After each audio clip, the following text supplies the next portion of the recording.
Greetings and salutations, and welcome to Flintlocks and Fireballs, where a handful of mad actors will attempt to survive the treacherous waters of Dungeons and Dragons.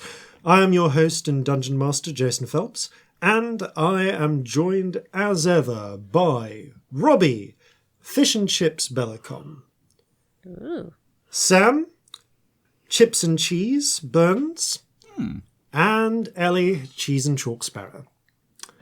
For some reason, I'm thinking a lot about cheese and chips today. Do you really want cheesy chips? Do you have a I craving? really want cheese. I have not been able to get cheesy chips since social distancing started.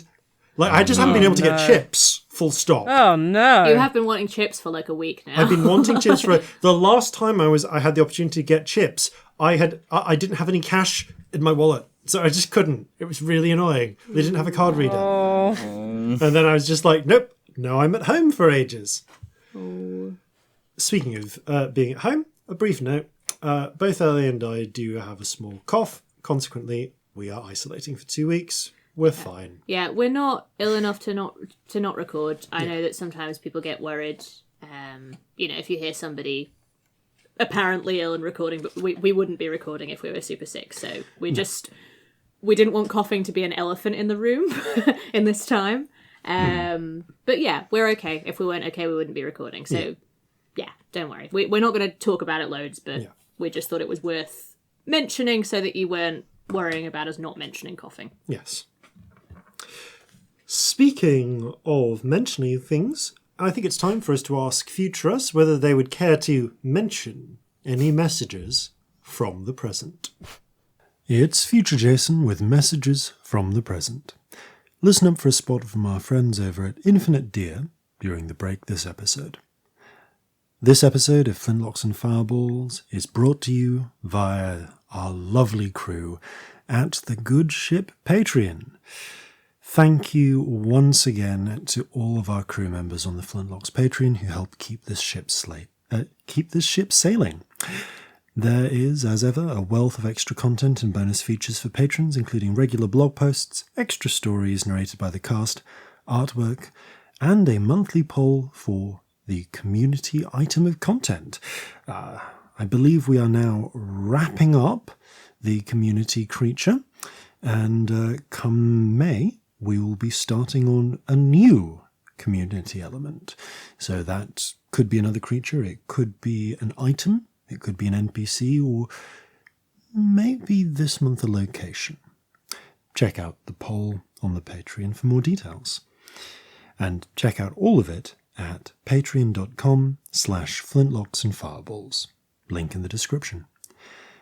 Again, we'd also like to mention the online group heist game, Agent Venture, which Ellie and I worked on development for, and are game masters for, in which you and your socially distant friends can infiltrate a corrupt corporation's HQ with nothing more than a laptop and an internet connection.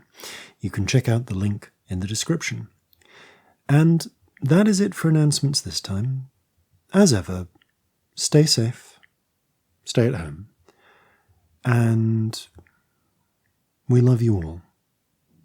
Back to you, Past Jason.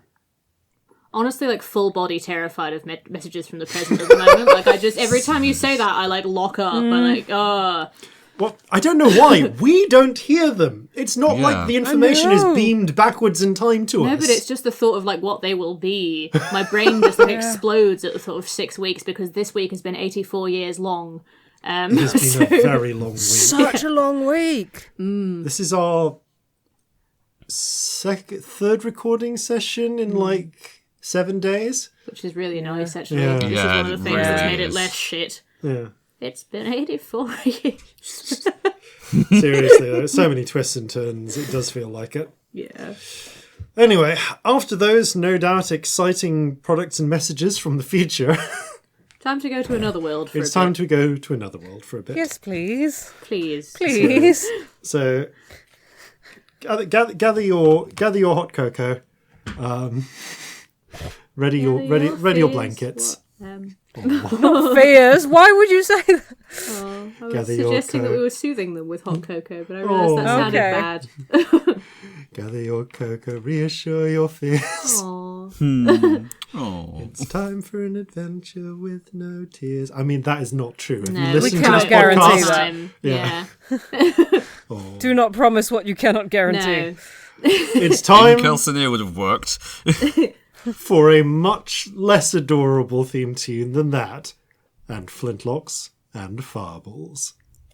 Our land stands on the sabre's edge.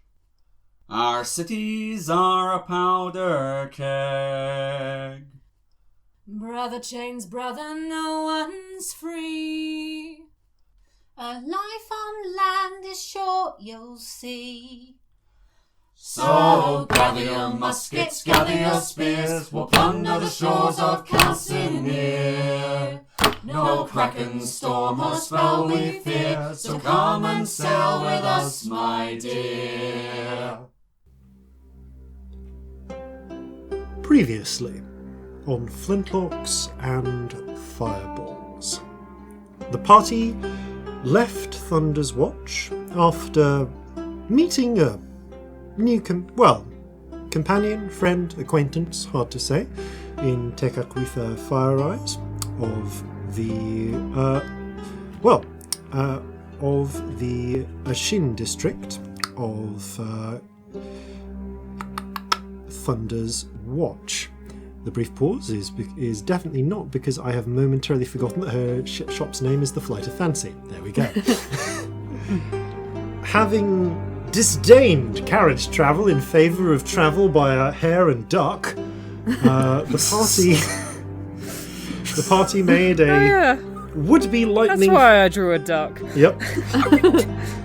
A would-be lightning-fast journey to the town of Herbertsville, 30 miles outside of Thunder's Watch. Complete with one 90-minute distraction where you spent, an hour and a half chasing mirrles, or prairie dogs, in an attempt to capture one to serve as a form for Marjorie. So, congratulations, one of Marjorie's forms now has a burrow speed. I'm so Hey! excited. Oh, I should get that up in D&D Beyond. Yes. Or something similar. I don't know if D&D Beyond has prairie dog stats, but if they've got badger, you can use that. We'll say for the Yay. meantime. Okay, I will take that. Fair. Honestly, they're a bit smaller than badgers, but... So, They are hardy. they are hardy motherfuckers. Speaking of hardy motherfuckers, you travelled down to Herbertsville, where you found a number of new colonial-style buildings, and also a tavern saloon, where you got a little bit of information, and then, stepping out, found Michael John Boot, Leah Leodon's husband, whom you have spent several months journeying towards to rescue, only to discover him in rather less need of rescue than expected. A curious series of circumstances seem to have resulted in his inheriting a cotton plantation. After immediately freeing all of the slaves in the plantation, Michael has just come out of a lengthy court battle with the arguably legitimate inheritors of the estates, the Vandersar family, who were less than pleased at their grandfather's decision to spitefully leave all of their property to some random.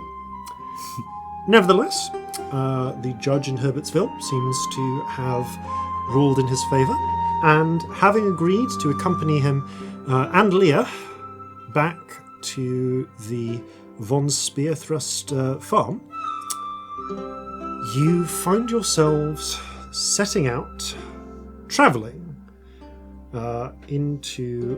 across the prairies, I should say, of Herbertsville County. It is still the 7th of Full Fruits. You set off in the late afternoon as you begin what will no doubt be a day and a half journey. It will take you into the middle of tomorrow in order to reach there, as you are not... Well, frankly, Michael needs to get back with his carriage, and zooming ahead via Phantom Steed would essentially just... I mean, in theory, I suppose you could take him, but it would mostly involve leaving his poor carriage driver making a solitary journey home for a day and a half. Yeah, sort of defeating the purpose, really. Seems silly. So it is. The three of you find yourselves travelling atop said carriage. You are riding with Oswald, the bushy, moustached, bowler hat wearing carriage driver, a stoic halfling who has apparently very pedestrian thoughts based on your casual invasion of his mental privacy, but just doesn't really say much. The Leah and Michael, meanwhile, are riding, as it were, down below in the two-seater carriage. There wasn't enough seating for all of you to ride down with them. And you imagine they are taking some time to reconnect and discuss what has happened. The carriage does come with a little foldy-outy bit, it turns out, for overnight camping.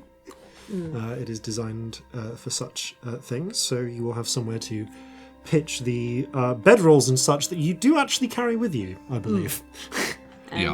While the carriage is trundling along, I fiddle away quietly on my guitar for most of it, in a sort of calm, carriagey, trundly tune. I don't know. I picture a certain melody if you're playing guitar on top of a carriage going across, like, plains. It's all like very little and quaint. Unfortunately, my mind's just going to the Oregon Trail right now. Maybe that's literally what I'm thinking of. I that's don't. probably what it is. Annoyingly, I do not have that track prepared. But so we're going to get some of this instead. But I'm always fiddling about with something, smoking a pipe, playing an instrument, not really still. Just think, isn't it the 7th of full ripeness? Sorry, full ripeness, not full fruits. Yeah, It's autumn. My apologies. Just wanted to double check. Cool. Or, Is it well, still the 7th? It's debatable as to whether it's still the 7th. You have several hours of travel before dark. That's actually a good point. It's autumn in Jova. You are now in the southern hemisphere, so Right, arguably it's spring, but it's such a warm Mediterranean style climate that this is still a harvesting season. They're able to get 2 harvests in the year. Interesting. There's very good soil, although they sadly do not realise that the extensive cotton harvesting will eventually massively deplete it of nitrates and cause dust bowls in years to come. But that's why that is why you should use crop rotation. Have they not caught on to that? Did they seriously not realise that? Historically, my God, no, they did not. What is wrong with people? It was was well established, but the commercial pressures of cash crop production meant that replenishing soil plants were not used. Mixed farming, people, with plenty of rotation and rest period. Never mind. Not that any of these thoughts are going through Scamp's mind. He doesn't know the first thing about farming. No, I only know bits, but I know what we're doing now is still fucking things up. We have not learned still. No. Once again, economic pressures continue to prevail over sustainability. Not that any of that passes your mind as you venture out beyond the farms and estates immediately surrounding Herbertsville and into wider, more open plains. Every now and again, you'll see... I'm going to look through Marjorie's eyes and just fly over everything. I just want you to imagine that it's almost like that. Those intro scenes to the old Assassin's Creed games, where you'd have like an eagle flying by as an overlay of the environment, but it's a pigeon. It's a city. It's a slightly ugly, very fat city pigeon. Fluttering above. I feel like Marjorie doesn't look like she should be able to fly. You know, one of those birds that you're like, how do Yeah. you get off So, the ground? I feel like she's one of those. Do you have stats for Marjorie's form? I believe so. I would like you to... I mean, I have a raven stats. Yeah, Raven will do. I would like you to roll 2 checks for me. Okay. Athletics, Uh-oh. or acrobatics, whichever. God, I think why? acrobatics in this occasion would be most efficient because we're representing flight, and also perception. Load you bugger. Okay. Well, that'll be the athletics when the thing loads, and that'll be the perception when the thing loads. One is good, one is not. I'm going to say actually acrobatics because this Acrobatics, rather than sorry, athletics. yeah. This would be. Acrobatics, better than athletics by a long shot. 19 and 11? Okay. Yeah, 19 athletics, 11 perception. You saw hundreds, if you wish, up to. I think you can go like. I mean, you can get what, half a mile away from Marjorie and still maintain the connection, and still see through her eyes. Something like Let me just that. double check because Let me see. I happen to My have come colouring exactly to the book? right thing. Yeah, 100 feet is for direct control. If you're familiar... No, the familiar needs to be within 100 feet of you for you to see through their eyes, but Marjorie can still communicate to you what she sees if she's further away. So we'll say that she's flying about 100 feet above. Yeah. Cool. So, flying through the air, you get a somewhat better view. Your sight kind of goes out to about 5 miles on all directions. Is where the horizon is at this distance. If you were another 80 up, I think you'd be about 8 miles of distance. Yes, I worked this out because it was relevant to ships. The higher up you are, the further the horizon is. Yeah. So, you are able to get a pretty solid view of the Herbertsville Plains. And you notice a few things of interest, I'll say with that 11. To begin with, the plains are less intensely settled than the area immediately around Herbertsville would have led you to believe. As you get further and further away from the River Thunder and the plentiful water it provides, off towards the narrow streams and gullies that make their way through, snaking through the plains to join onto the Thunder, the intensity of agriculture thins out. Gone are the thicker corn plantations, and instead you start to see small fields next to built wood cabins, individual households, people with maybe a couple of cows or a small herd of goats. You catch sight of curious wildlife as well, creatures you haven't seen before, like a particularly long-necked horse-like creature with slightly floppy ears, and kind of like wide. I'm trying to think how wide their feet are. They're not very wide, actually. No, so they'd be quite narrow feet, and kind of a very curly hair all down them, not unlike a sheep's hair. Some of them, a small herd that you do actually spot, a handful of them, apparently gone feral or maybe wild, but one or two of the farms are herding these creatures as well. You also spot, at one point, a small pack of about 4 wolves making their way between the occasional copses of trees that scatter through the landscape. Even in the plains, there are small clumps of trees, bits of forest, but not dense enough to really show up on your maps. Just rolling for fun, like, aware vaguely what a wolf looks like. No, not even slightly. Yeah, you've never actually encountered wolves. No, I haven't. We did the Grim. You've done the grin, so yeah, you're vaguely aware that like your mind, you kind of picture large dogs. Yeah. Like you've probably heard of a wolf. But You're gonna make wild dogs here then. I think they came before them. Like, What do you They're mean? similar. Dunno. Do you remember when we were back in the woods going to Olga's hideout and we heard that howling in the middle of the night? That's them. Yes. Huh. That So like creature the makes Grim, that then? noise. Yeah, but Not as big, but yeah. not as scary. These But I ones are think I read pretty something big. in a book. I'm trying to think of what this would be. I guess it's Corzin or Scamp roll a nature check. Oh. 3.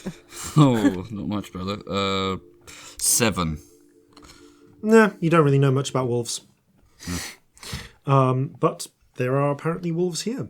I'm trying to think what else. What else would they notice? There are small rolling hills in this plains, but large sections of it are quite solidly just white, just flat plain and prairie. You spot.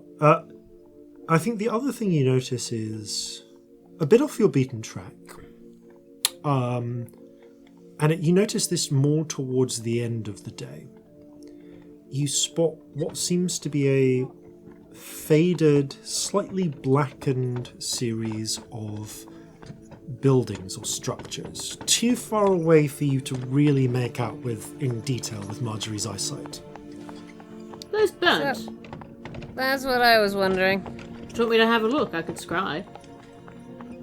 I could just ask Marjorie to go have a look. Okay, that's probably safer. It is about 5 miles away, and it's not too far off the track you're travelling. You could make a small diversion, and you could arrive, and you'd guess that you'd arrive there maybe like half an hour before sunset. Can What do I you tell think? Marjorie to go look and come back? Yes, Marjorie can travel much faster, so Off you go, Marjorie. Be free. Marjorie, you feel a flicker of emotion from Marjorie, of wry, slightly sardonic amusement at that comment. But I'm sorry. but she does flutter off following your commands. So Marjorie doesn't really speak, but you are able to get a rough sense of what she is seeing. You're able to get meaning, if not language, through your telepathic connection. So you feel Marjorie flutter off, watching, studying. As the three of you are sitting atop, watching Marjorie flutter off, it's actually taking a while. Like, it's 5 miles. Like, she's fast, but Oh, Marjorie. your attention starts to wander. Corzin and Celestia, I think, actually. Actually, if it's Corzin and Celestia, then all three of you eventually. But I'll say Corzin notices it first, Yeah, then I Celestia. did take a little bit more wisdom if it's passive perception. So You did. Okay. Corzin then Celestia. I'm now on 10 wisdom. Okay. Corzin then Celestia, I'll say, because Scamp, you're busy watching Marjorie, if you're a bit bored. And my passive perception is 10. Yeah. You notice just over the horizon. Yeah, because mine would be 14 now. 'Cause it's plus Actually, it wouldn't be just over proficiency, the isn't it? horizon. It would be yes, because you've got perception skill from barding, haven't you? From Jack of the Trades. I mean, Half skill.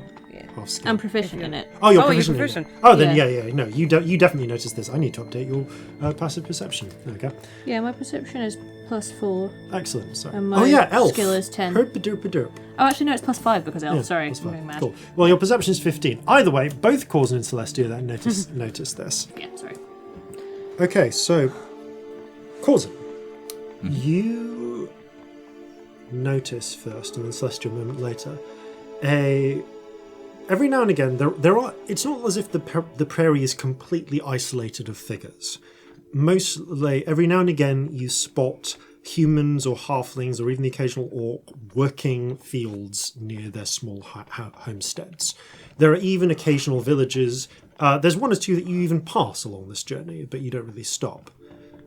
But your eye is drawn at one point to a distant mounted figure. who seems for a moment to be busy scanning the horizon. From here you can make out the sight of what looks like a short figure atop some sort of you want to say some sort of you don't really know the breed of horse. You'd say some sort of like a well-bred riding horse rather than a work horse, though. Something fast. They seem to be. You notice that you clock them about 3 miles away. Mm-hmm. Atop a slight rise on the prairie, seeming to be scanning the hills. After a few minutes, they seem to turn and ride onwards. I've got an impulse and it's stupid, but I think I'm going to do it. Do I see this, or is this just you see this like a couple of moments after Corzin notices. Oh dear. We're on top of the thing, aren't we? The carriage, yes. I'm gonna have a look at that person. Okay. You take out the eye. Show me that figure over there that just rode over the hill. Or wherever it went. Okay. As you turn and start spinning it on the top of like sort of kind of in between your legs, as it were, on the top, actually, on kind the of like seat. make a diamond with my legs and do it. Yeah, it sort of spins a little in place. It doesn't actually move or anything. There's no risk of it falling off. And you just focus entirely on it. Corzin and Scamp, you notice Oswald glance back, notice this going on, raise his eyebrow, ruffle his moustache Nothing a bit. to be concerned about. Gives his moustache another ruffle, shrugs and returns to his and returns to his job. Aww. Are you sure it's nothing to be worried about? I mean, this is not something to. Should we warn him? Someone just noticed us and moved. That's not real. I'm very paranoid at the moment. I was going to say to Oswald, any idea who that was who just disappeared over the horizon? Oswald frowns, looks at you, peers at the horizon, shrugs, doesn't seem to see them. I'm going to cast Mage Armor. Okay. You tie the leather. About this point, you hear a distant and Marjorie barely avoids the first swoop down of the hawk. Coming from... it wouldn't be a hawk here. It would be an eagle coming from above. Marjorie! And at that point, Scamp, roll initiative for Marjorie, please. Oh no. Oh no. Oh no. 9. Oh no. Oh dear. Well, the eagle did not roll a 9. So, actually, Marjorie, I will say, momentarily goes first. So the eagle has swept past, but has not managed to successfully strike at Marjorie. I'll say that they are, at the moment where they're flying past, about 30 feet away. As they're preparing then, as they're in this freeze frame moment, as they are flying past, before they prepare to turn and make another pass. And how far is Marjorie from us? Oh, by this point, Marjorie is 1.5 miles away. Oh no. Marjorie can't fight because Marjorie is a familiar. Fair enough. In which case, so Marjorie will just dash. Yeah, in which case this is going to be resolved in a very simple skill challenge. Roll an acrobatics check for Marjorie, and I will do the same for the eagle as a chase begins. In which direction does Marjorie dash? Marjorie's going to be following orders still. Okay. So, whichever way is the correct way. Yeah, forwards then, away from you. That's 12 acrobatic. 12. Okay. With a distant, you see the eagle manage to get close enough to make another pass. That said, I don't think I don't think an 8 hits Marjorie's armor class. Why have you disappeared, Marjorie? I look away from you for a second to check something else and you vanish. Come back. I would think probably not, but if it's just 10 plus dex, which it probably is. Yeah. Marjorie manages to evade the second stroke from the eagle. We will find out when the page reloads. Oh, give me one more acrobatics check from Marjorie, please. Oh, only a 10. Only a 10, and reversed by the eagle. Okay, the eagle gets one last attack in, and this time that actually hits. So, how many hit points does Marjorie have? 1, I think. Oh, God. 1. Let me just check, because it's Raven. We've used Raven as the stat base, haven't we? Yeah, I believe so. No. I'm so sorry. Come on! Rhinoceros. Slow Wi-Fi. Oh no, you have 1. Oh, I think familiars, maybe you're supposed to roll it, but I haven't. I've just been taking the thing. Okay, roll a d4. Roll a d4, and we'll see if you roll higher than the d4 I'm about to roll. It's 3. Okay. With a sort of a final call, the eagle clutches hold of Marjorie in their talons, inflicting 2 points of damage. Marjorie, I'm going to say that Marjorie can attack, like, as if she was a raven, if you want. She's like, for the sake of this little combat, I'm not going to completely gimp her. So if you want to make an attack, you can. Otherwise, it's acrobatics or athletics check just to escape the grapple. I'm going to try escape because I don't think I won't survive another hit. Okay. And I don't think I can take an eagle out with a single hit. No, somehow not. So go for it. Because it does.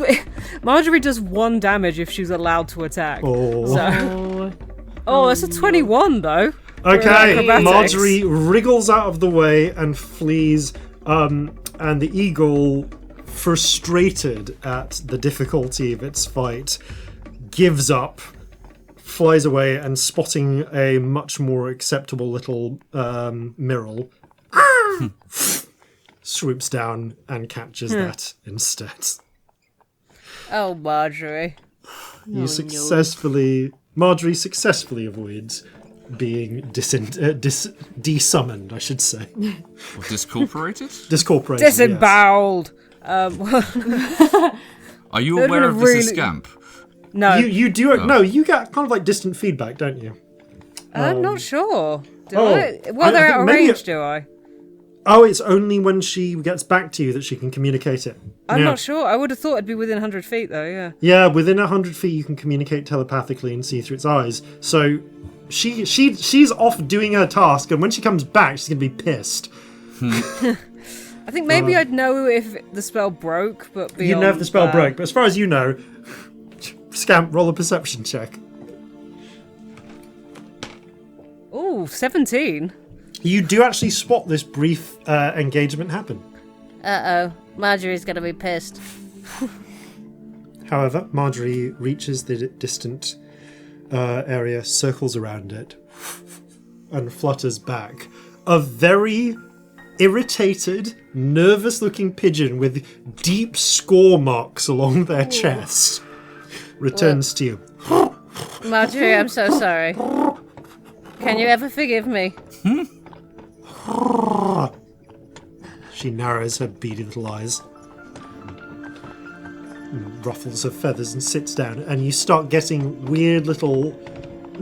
They're not like crystal clear images, but like impressions of what she's seen. It looks like you get the sense of the remains of a number of houses clustered together. There is signs of burning and charring, but it's old. Moss has grown over the remains.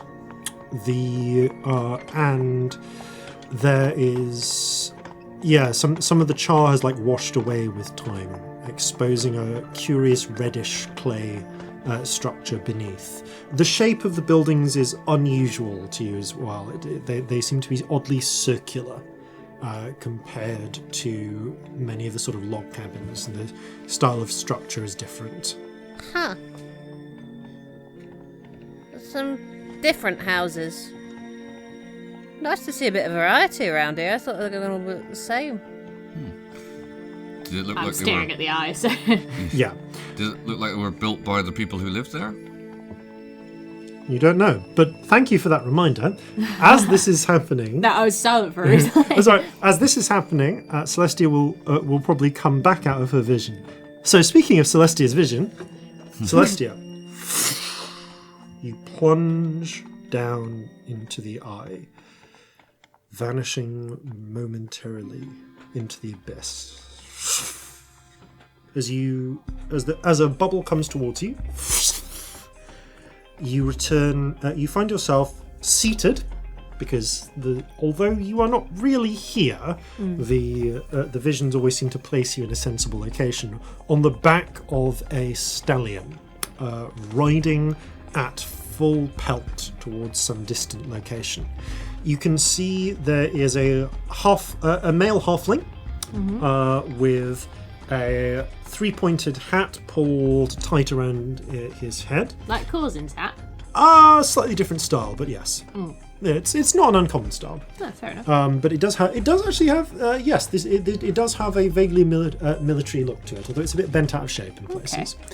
Okay. And you can see he's wearing a long brown kind of a long brown leather coat, not entirely unlike Vera's duster, but again it's more just like a long coat that's designed to protect against various weathers. You take a moment to take stock of his equipment as well, as this figure is decidedly armed. You notice in the saddle, tucked into one boot, there is a sax. You can see the hilt of a sax, similar to Corzin's weapon, the preferred weapon of halflings. Across his back, there is slung a carbine as well. He seems to have quite slender saddlebags. He's not set up for a big journey, but has some supplies. You see spare ammunition in there as well, and he's riding at some pace across the plains. You follow his ride for about 10 minutes. I want you to make a perception check. Okay. Ooh, that's good actually, 23. So there's a sort of natural rise that he goes up at one point, and he gets to the top of this sort of these very shallow hills that are around. It's not just hills, like as I said, there are clumps of trees, there are sometimes just huge rocks. Just huge rocks in the plains that are covered in moss. But as he gets over to the rise of a hill, you're able to see just a little bit more horizon. And with that 23, on the very horizon, you see a glint of something silvery, you think at first. It might be water? You're not really clear, like maybe there's a pool. But it then resolves for you. You are seeing, from here, a very, very small looking reflective spherical bubble. Ooh. It's a sanctum, yeah. That's what it seems like. Interesting. Which he seems to be riding towards. About a minute after that, however, the bubble closes around you, and you pull back. He is some distance away from it. Yeah, I don't know what he's going to, but it's sanctumed. That's odd. Strange. Suggests that whoever he is, he's got a mage with him then. Yeah, or somebody at his place does. You look over, you see a rather bloodied Marjorie looking very ruffled. What the fuck happened? Oh, Marjorie made a friend. I don't think that's how Marjorie would see it. It's not the kind of friend you should be making, Marjorie, honestly. Oh.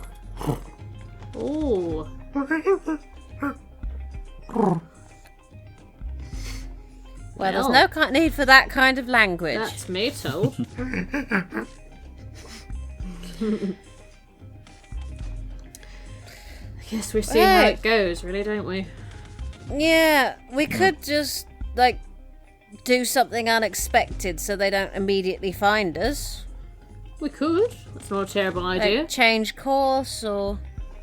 How much can we change course without causing ourselves problems? Yeah. I mean, not a bad idea, but yeah.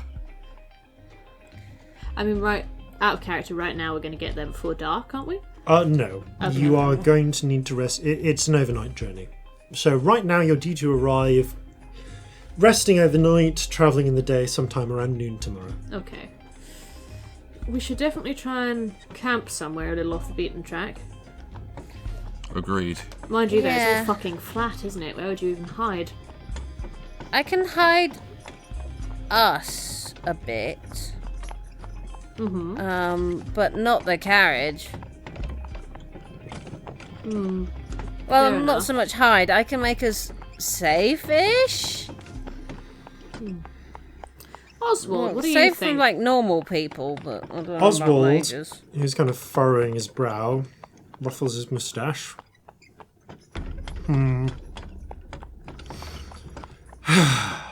Sighs, shrugs.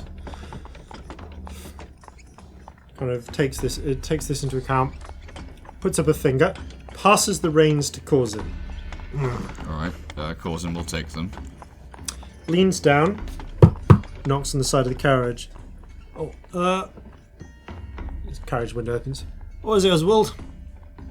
Oswald frowns, ruffles his moustache significantly. What?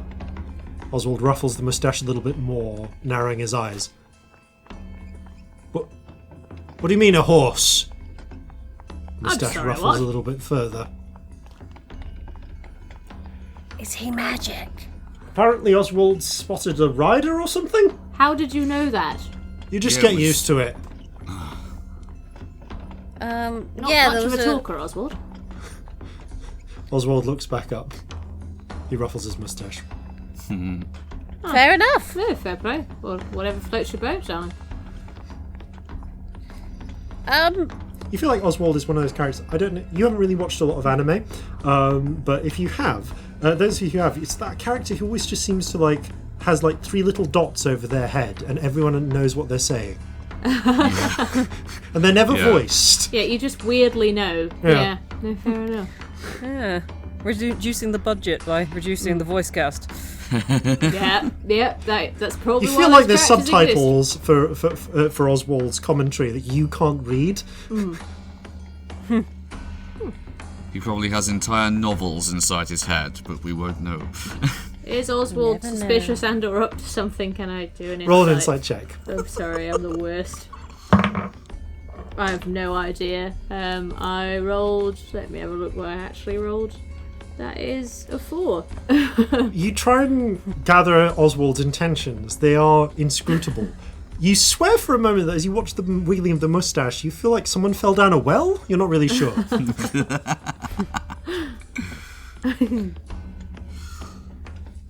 Right. So... Fell down a well. Why am I getting that? Did somebody fall? Oswald shakes his head, sighs, and takes the reins back off course. Sorry, I don't know where I got that from, Oswald. I'm sorry. Michael Okay. looks back up. What do we do then? Whoever it was, they disappeared over the horizon as soon as they saw us coming. It makes me think that maybe they were scouting or on the lookout for something. I don't know, they're going for somewhere people to sanctioned. rob. Yeah. You'll say that makes me nervous. You hear a voice from within. Same. Changing course might not be a terrible idea to somewhere slightly less predictable. Oswald, is that a thing we can do? Oswald shrugs, lilting one shoulder. He ruffles his moustache. Everyone roll an insight check. Okay. I'm loving this character already. 7. Dirty 20. Ooh. That's a 17. Corzin and Celestia, weirdly, as you watch the ruffling of the moustache, somehow something about Oswald's body language, his intent, and that moustache seems to give you a feeling that he's communicating that you could go off the path, but you've got to get back to the plantation eventually. So the question is, how far off the path are you willing to go? How many days? There's a sort of, looking up Michael nods. No, you've got a point. We've only really got enough supplies for an extra day. Like, we could stretch it out another day, go well off field. What about even just like a few hours, you know? No? It might make a difference to him finding us. Well, everything's so flat and open, though. Yeah. It's true, it's weird, isn't it? We need somewhere to hide. Where? Maybe we just keep going and keep our eyes out. Yeah, if they're going to attack us at night, which is not a bad guess, I can make us a shelter that they won't be able to get in without magical help. But if they've got magical help to dispel it, then we're in trouble. Anything That's really cool. Yeah, anything that nudges things in our favour, I'm more than willing for you to do. Carry on and take watches when it comes to it? Yeah, I think so. Well, I was going to suggest taking watches anyway, but yes. I mean, if you're looking for, if you're looking for potential shelter, roll a perception check. Yeah, also, we don't looking need around shelter. for like people coming at us the whole time we're No, going fair enough. as well. Perception. Cool. Just give me a general perception check then. No. 16. 8. Cool. 16. 8. It's 2 16s. I will bear that in mind. Yeah. And you continue keeping an eye out. Alright, so yeah, I guess at this point you can continue. Here are your options then. Left, right onwards. So right, broadly speaking, is the sort of direction that you saw the rider in. Onwards continues along the path, it's the fastest travel. Left takes you off towards, into the savannah, into the prairies. Takes you past the ruined buildings as well. Or you could go completely well off 90 degrees and just do a big old U. Tempted to go past the ruins so we can have a look at them. What does everyone else think? Yeah. Yeah, also, if we can find somewhere to put the carriage inside overnight. We Out could of hide the sight, carriage in yeah. the ruins. Yeah. Okay. At least Not a wouldn't bad be idea. open, and then maybe we could sit in another one of the ruins and do your little bubble shelter magic fun. Yeah. That one, yeah. Okay. I like that. Oswald takes the suggestion with a nod and a ruffle of his moustache, which you take to be in the affirmative, and tugging on the reins, the horses turn and start going off the beaten track and onto the open prairie, heading towards the ruins. It takes you another couple of hours. Actually, no, it's another hour, because you're only about 5 miles away, to reach the ruin proper. It is a solitary sort of place. There's not much. There is life here. Small animals, trees, little saplings, grass, lichen. You can't help but feel the wind passing between the different structures, whistling a little bit through the empty windows. I feel like something really bad happened here. It doesn't take much to see what. You look around the number of buildings. It's not immediately apparent at first. Many of them fell down just to their foundations. And you can see now that you're closer, the gentle patterning in the grass, the way that that some of the grass seems to grow almost in distinct little lines and shapes, that at one point the areas around it were more aggressively tilled field and farmland. You would estimate maybe originally 30 to 40 of these buildings were here. But not so much now. The structures that you still can see are hollowed out shells broken down. The roof's crumbled in. Only a couple still providing any real shelter from the elements. They are circular in shape, built of a distinctive reddish clay, you would say. Baked, you can actually see from a distance, they almost look like they're made of a single smooth shell, like they've been baked into place. But up close, you can see the smooth, neatly laid bricks, plastered over with a little more of this reddish clay in between the lines to give give a very smooth appearance. But where that exterior has broken from heat damage and cracked, you can see the underlying brickwork. It's not, and in fact, it's actually, you can see that the bricks, while being kind of reddish to begin with, have been brushed with some sort of reddish earthen dye, blackened in a lot of places from the fire damage. Now that you look at it, some of the outer buildings look to have been you can see the faint remains of rotted timber and sod, suggesting those belonging to lower classes or those who are given more to labour. It's more in the centre of this village that you're seeing the better built structures. One of them stands out though, because it's the most intact. By chance, by luck, the fire spared it the most. The blackening of the walls is only slight, and you can still see the brightly coloured paints in swirling patterns around the walls. Same dyed red base, but greens and blues. They're kind of more like little curlicules and swirls, but there's something that reminds you of the sea about them. Largely towards the very centre. And this one has the most intact roof, provides the most shelter, and has a door wide enough that you could, with a little bit of difficulty, get the carriage inside as well. Compared to those around it,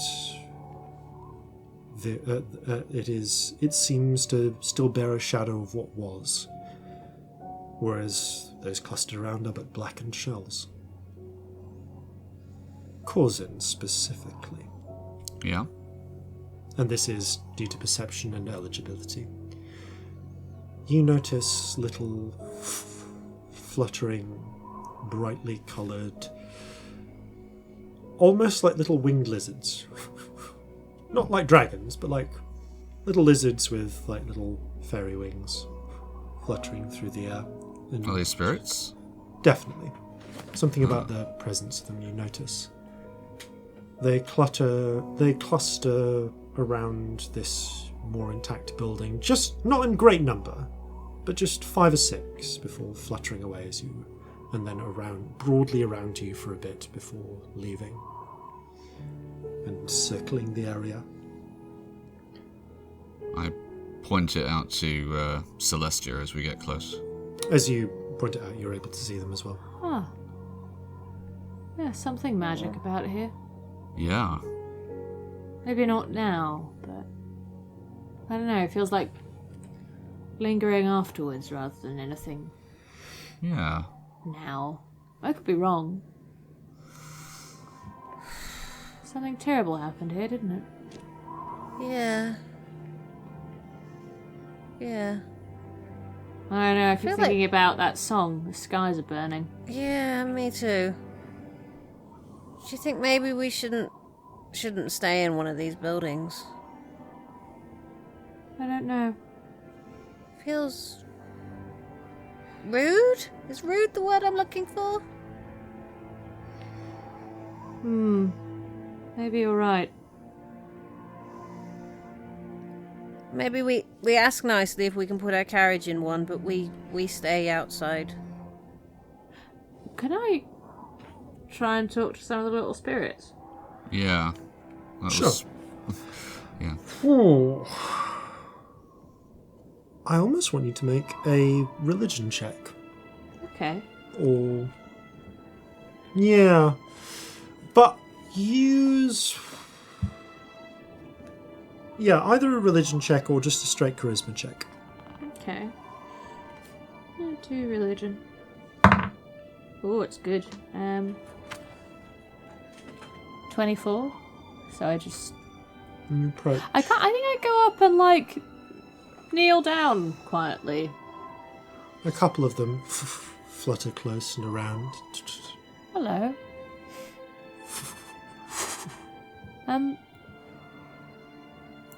Would you mind terribly if we hid our carriage in your building? If you don't want us to, we won't. We just need somewhere safe for it to go. You circle from around each other for a moment and then flit into the intact building. Does it feel like a yes or no? Neither.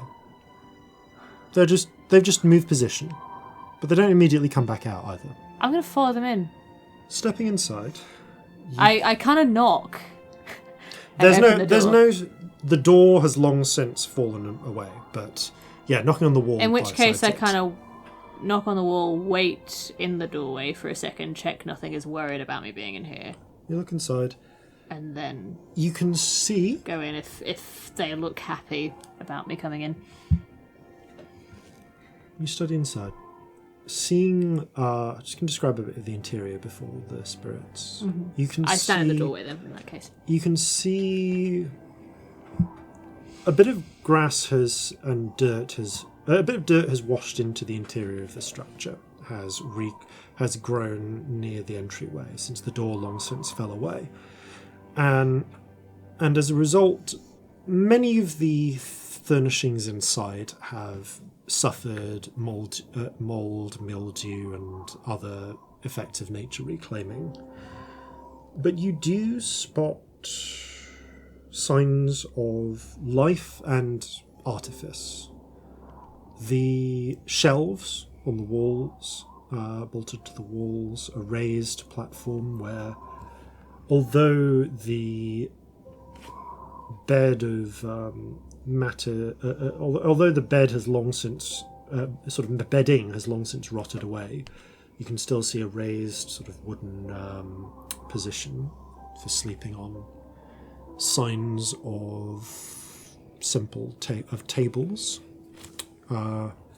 even little cabinets, which have just one is broken, one is open, one and it shows signs of having been broken open. One is simply just sealed shut from age and mould. And you can see signs of a little stone hearth in a corner as well. But in one corner, on a little stone plinth, you see what you can only describe as an idol. Though it's hard to say what of. It seems to be of 3 lengths of wood twisted around each other so that they form like a tripod-like base, with the ends curling round into little spirals at the ends, and they turn at the top so that to form almost like 3 circles interlaced with each other, and in the midst of those 3 circles is coloured glass, one red, one green, one blue, as if the glass has been like little glass panes set into it, so that there's a strange little triangle of coloured glass set in the middle of these curled pieces of wood. I'm assuming this isn't familiar. Doesn't look familiar to you, but it is, unlike almost everything else, intact, looks clean, and the spirits are fluttering around it, and you can see the remains of an old earthen offering bowl, like one where you burn incense in front of it. Scamp, Yeah? Don't have any incense, do you? Oh, loads. I don't know. I have a feeling. Okay, yeah, I've got it for making marjories, so... You got one? Hold on. Loads. Here, have a handful. I take one. You take a small amount of, like a little cone. Yeah. Pop it in the bowl and prestidigitation, light it. And So- just, kneel down. In front of it. Thick scent fills the air very quickly. And the two little winged lizards circle around it. And you notice a third, a fourth, a fifth come in. And about a dozen of these Hello. little spirits flutter around it. Do they Almost like seem that? to breathe it in. Yeah, I think so. Their colours seem... They are all brightly colours, but the colours seem a little faded. But as they breathe in the incense, the colours grow a little bit more vivid for a time. They seem a little bit more real. And they just linger around it, and you notice the incense burns quickly. Quicker than it would normally. It's all gone within about... The whole cone is gone in about a minute.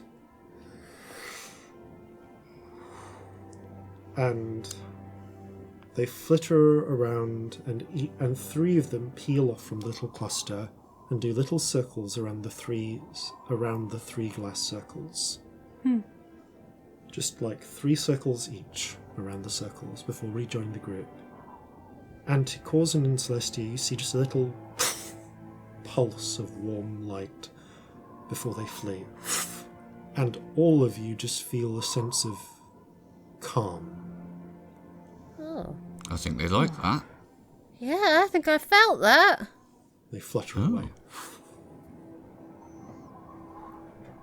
We okay to be here? They've gone. It seems you've gotten whatever answer they will give, Does that feel like a yes? as far as you can tell. Well, we'll do some more incense in the morning before we go. Yeah. Make sure they're happy. I don't know. Something about it feels very private. Yeah. But I think they've said yes, we can come in. Or at least, I don't know, maybe we hide the carriage somewhere and... I don't know, what do you think? Would the carriage fit behind? I mean, yes, although, like, it'll be visible from some angle, so...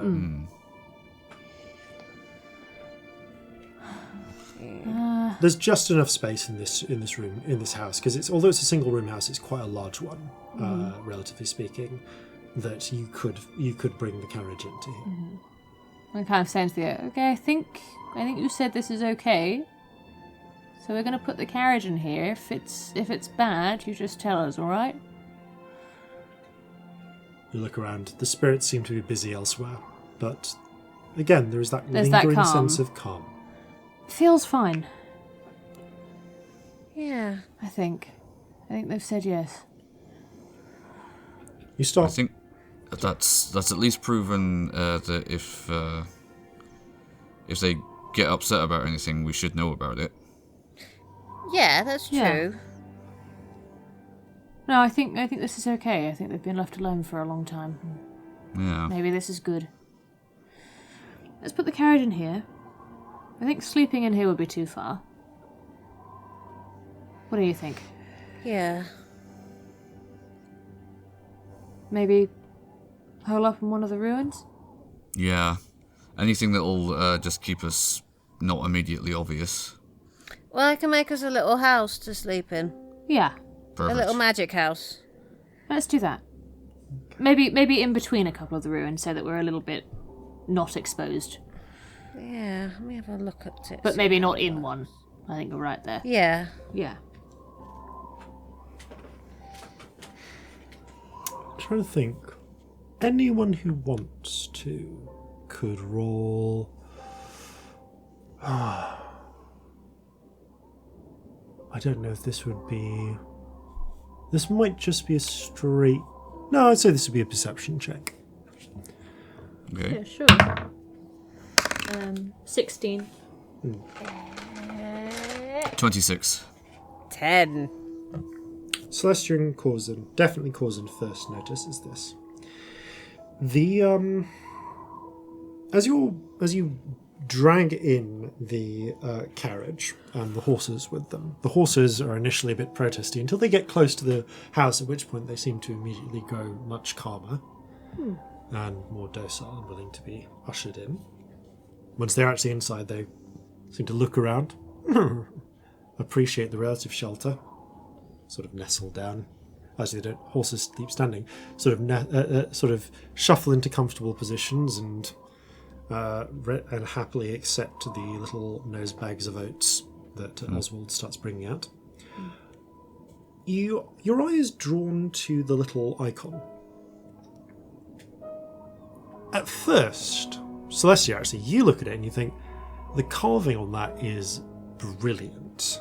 It's a little thing to notice. Like it is still intact, but and the carving of the wood is a sort of it's like a pale sort of wood, actually. It's slightly silvery. Is amazing. It's like perfectly smooth lines to it and curls. And Corzin, however, as you notice this, and then you realise you can't really see any rings on this. No rings in the wood. It's perfectly smooth. Not like thick, hard bark, but it's definitely wood. But it looks like wood. It looks almost like if you peeled away the outer layer of bark from a tree branch.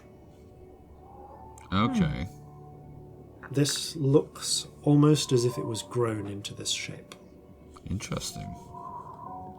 I don't think Celestia gets this. I think she's just staring at the carving like, oof. That's very good. I don't think I've ever seen a building like this before. It's beautiful. Yeah.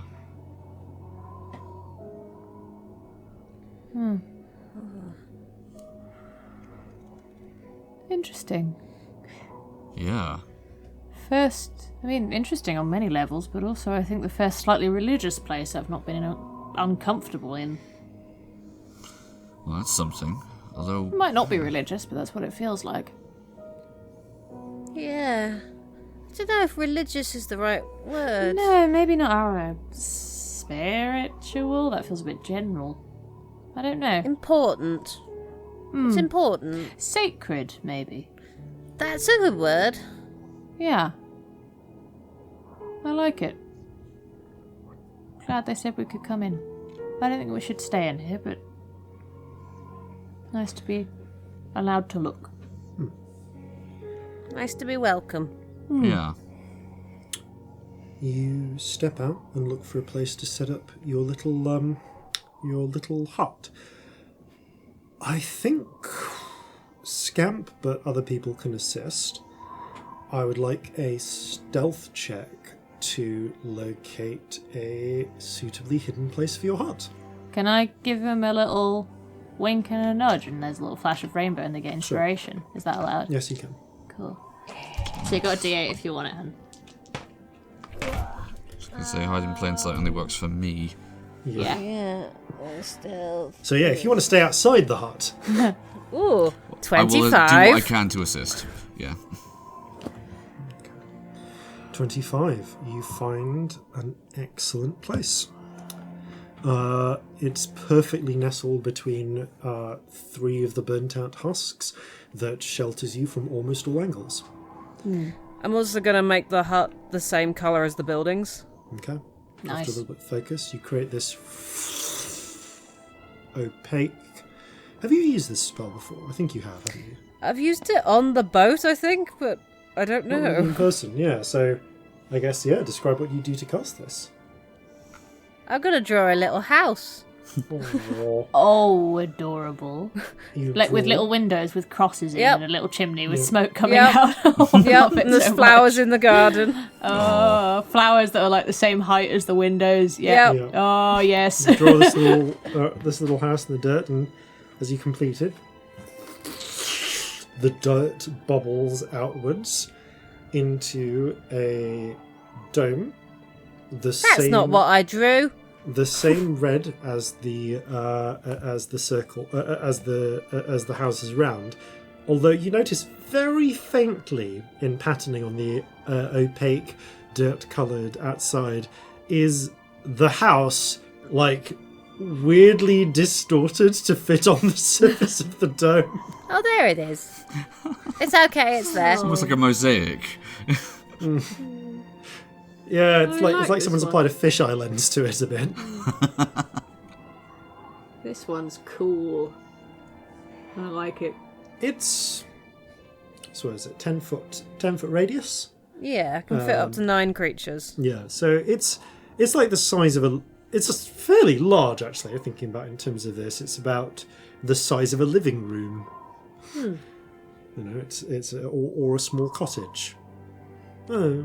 Small to mid-sized cottage, I suppose. No, a small cottage, a one-room cottage.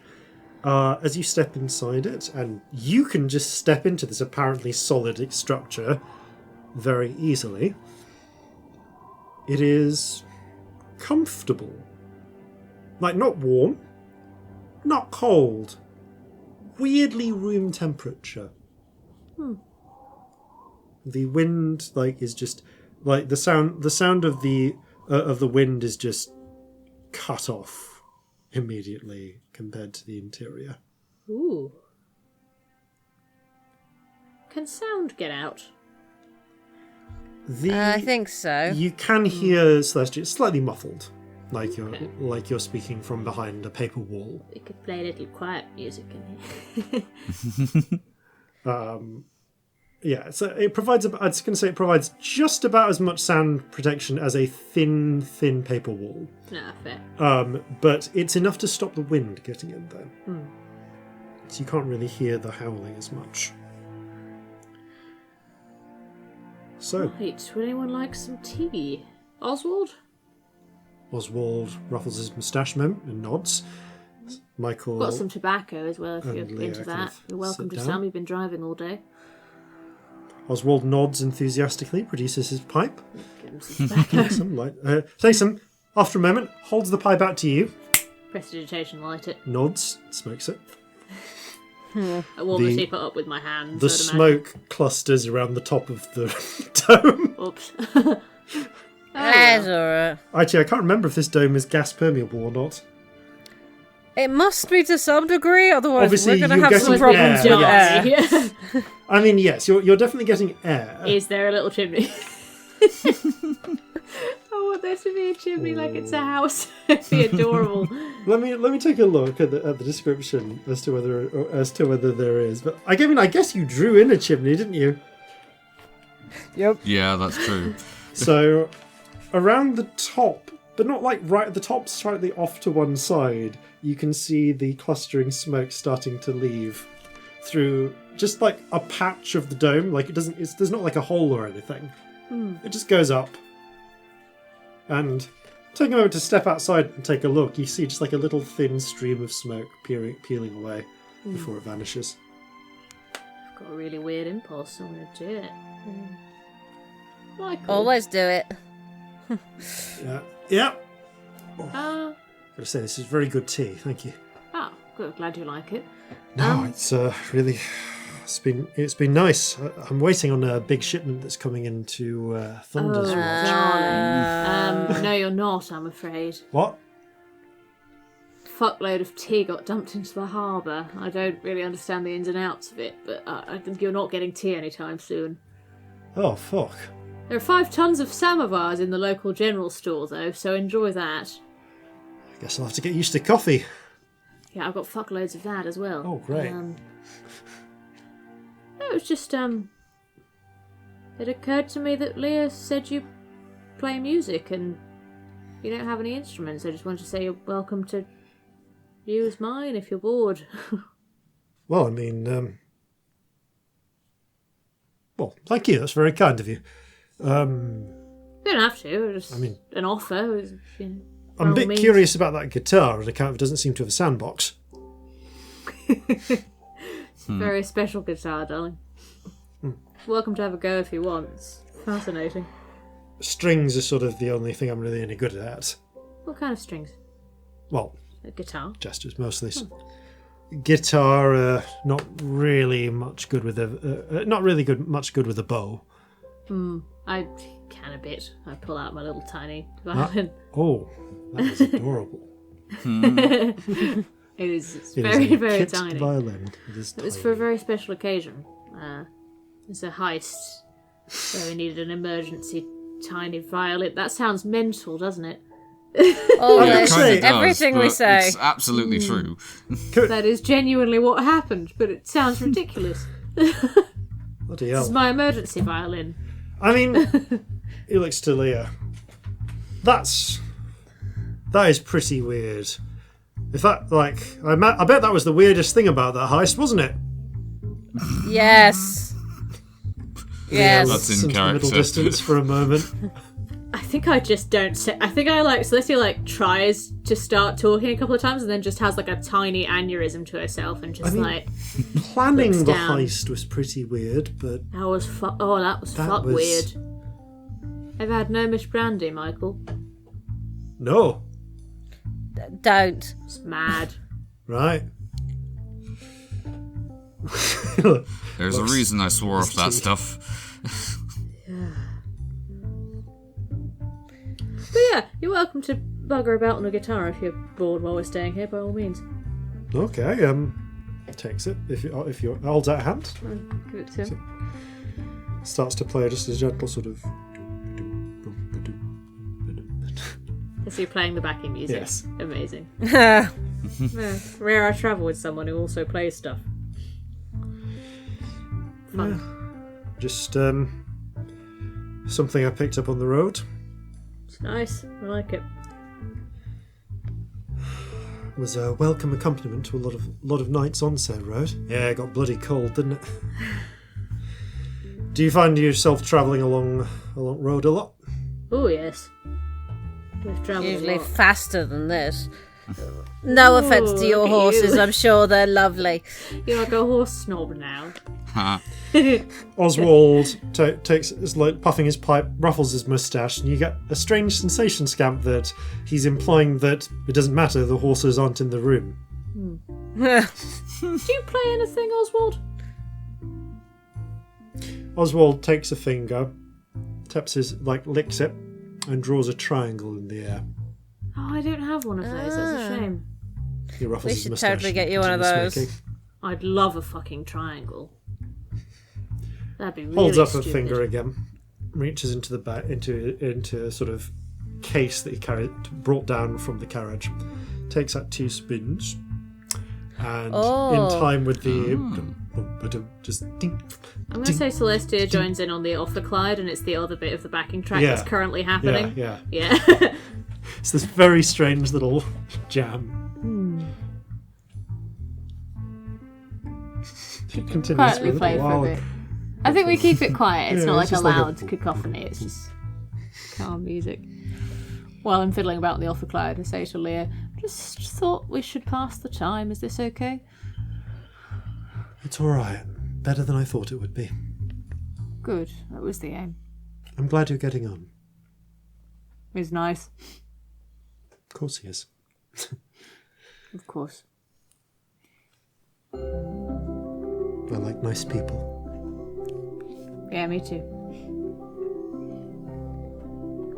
There's a pause as the music kind of drifts off after a little while, and you kind of get out. So, I suppose actually, yes. Well, you could actually have a fire because you've got a little chimney. So Oswald gets out a kit.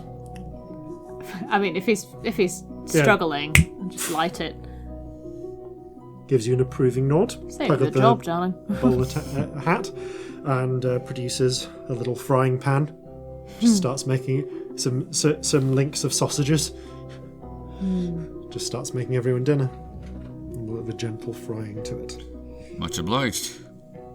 Thank you. I was going to say, Oswald is a halfling, so this is not... So he has, during most of this day, been occasionally sharing small, portion of the day meals with you, Corzin. Yeah. Out of the hamper. Oh, fun. Well... It's weird. I don't really know what to talk about. I mean, there's so much that... Bit of a mental situation, really, isn't it? Yeah, it's kind of hard to fix on one thing specifically, isn't it? Yeah, I'd say rather unprecedented, isn't it? Glad we found you so quickly. Yeah. Yeah. Thought it'd be harder. Glad you found me at all. I really am. Seriously, this is the best news I could have had. Good. Takes Leah's hand and squeezes it. She smiles. I give him a smile. Oh. Well, I guess we'll have some dinner and get some rest. Yeah. Yeah. What was that you said about watches? Oh yeah, you don't worry about that. We'll take care of them. We got a whole Yeah. thing going. We're We're good. fine. Yeah, I was going to say, Scamp, you can do your, and he sort of gestures for, alarming things. Yeah, I'll do that too. You have to do it on the inside of the dome, however, as you cannot leave it. Yep. Which makes it kind of pointless, really. Unless someone dispels it while we're all asleep, or I don't know. If they got magic people, that's not a terrible idea, you know? You lay out your silver thread as well. Should maybe have put it somewhere else in the village, but never mind. And after eating a bit of dinner, you begin the process of taking your watches. And that actually is where I would like to pick up after these, no doubt important, messages. And now a word from our friends over at Infinite Deer. Okay, Infinite Deer promo. Let's do it. One word at a time. The Podcast is Infinite. deer. We Are Infinite. deer. Listen To us on iTunes and wherever you get your podcasts. why? Oh, we forgot to say Dungeons and Dragons. Oh, we're a D&D podcast.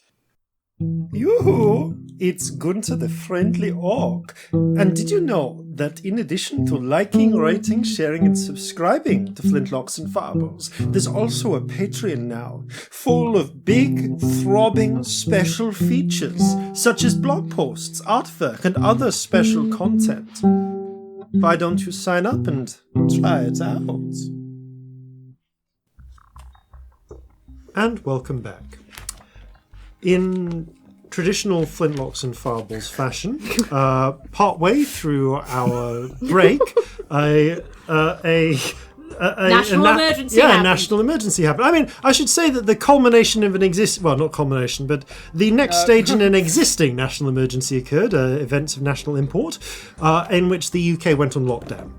Like proper lockdown, not half weird lockdown like we've been on. Interestingly, they're not using that word though, but it so is. We are at the point in the timeline where the UK went on lockdown, for those of you who are listening to this 6 weeks in the future. Yeah, we've all just been calling our parents on the break and all that stuff. Yes. We had just again, as with when this last happened and something weird and national happened while we were recording, because we're always recording when this shit happens. As with that, just to reassure you all, we took a very long break. We checked in with each other a lot, which you should always do at your D&D table. And we kind of had a chat about it and agreed not to put off the second half of the episode to another day. We felt like it would actually help to distract ourselves and go somewhere else for a bit, because there's not a lot we can actually do. But we thought we'd best tell you in case we sound a bit weird. Yeah, and it all that doesn't stuff. really change a great deal for us on a personal level because we're doing those things anyway. Yeah. Yes. But it is a major step nationally. Yeah. Yes. And it is just a bit scary for it to be official and stuff. Yeah. But yeah, we all felt that recording was the nicest thing we could be doing during it. Much like the last time this fucking happened. Hey! National Emergencies, brought to you by Flintlocks and Fireballs. Start getting worried about fucking recording soon. No, I'm kidding, I'm not. We've recorded a lot where there have not been national emergencies. It's been Yes. what, like, 2? It's been a good 12 episodes. One I love that sponsorship we were we're not referring- Wait, looking no, it's not forward been. to. It's not been 12. It's been like 8. We 8 We are since now the last referring one. to like the last general election as a national emergency, which I mean it kind of is, Yeah. but it's also hilarious that that's what we're calling You it. know, I thought about it. That did occur to me, and I just thought, nah, I stand by that. Yeah. I mean, like, Boris is Prime Minister, that's an emergency. Anyway. So, Calcinea. you settle in to rest. Who's taking first watch? I'll take first watch. I don't think I can sleep. Okay. I think Corzin would take second.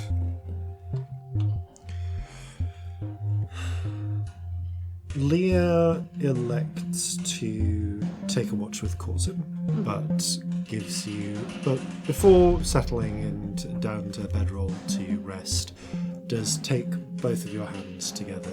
Celestia just smiles. I kind of like squeeze her hands back and just, yeah, don't hold on for too long, but give her a smile and a nod. Thank you. It's all right. Thank you. Have a good watch. Thanks. Sleep well. She I'm settles gonna down. recast mage armor before I go to sleep because I'm paranoid.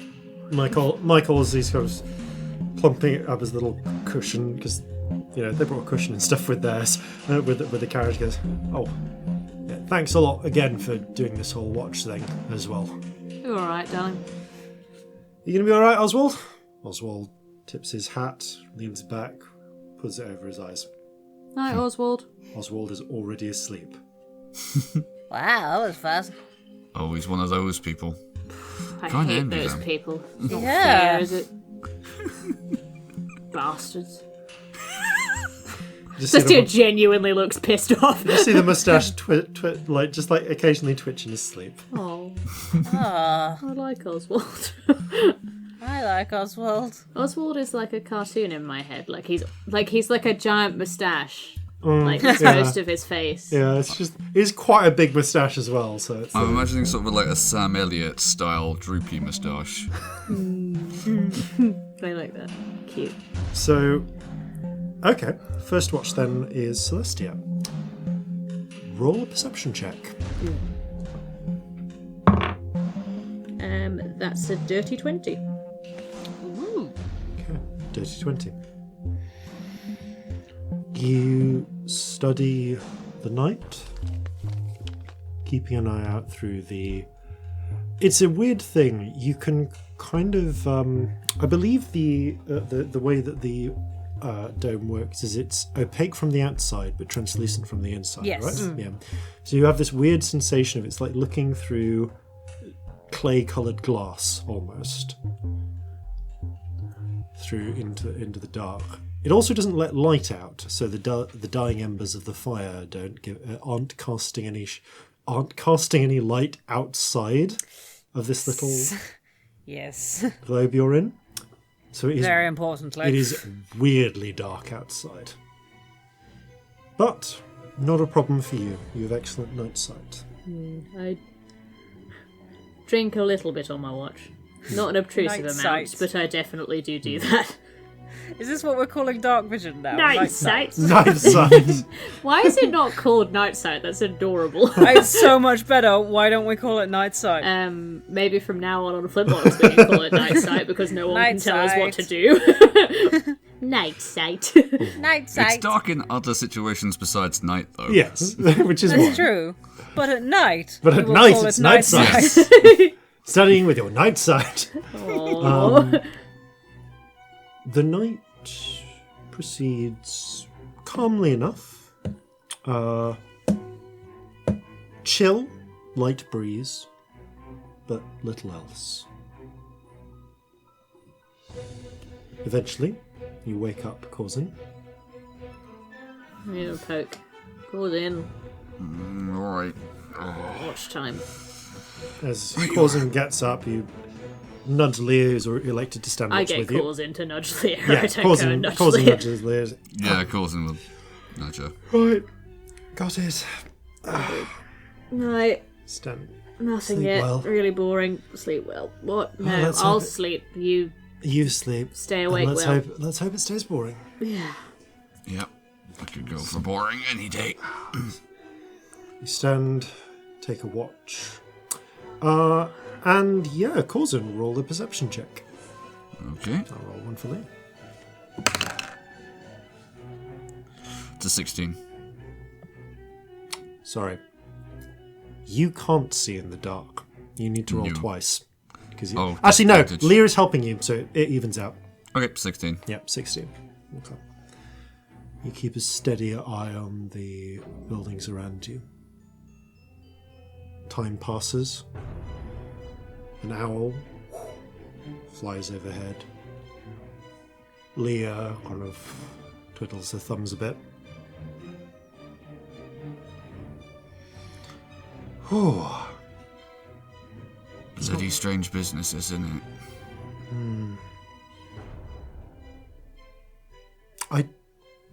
I want to trust it, but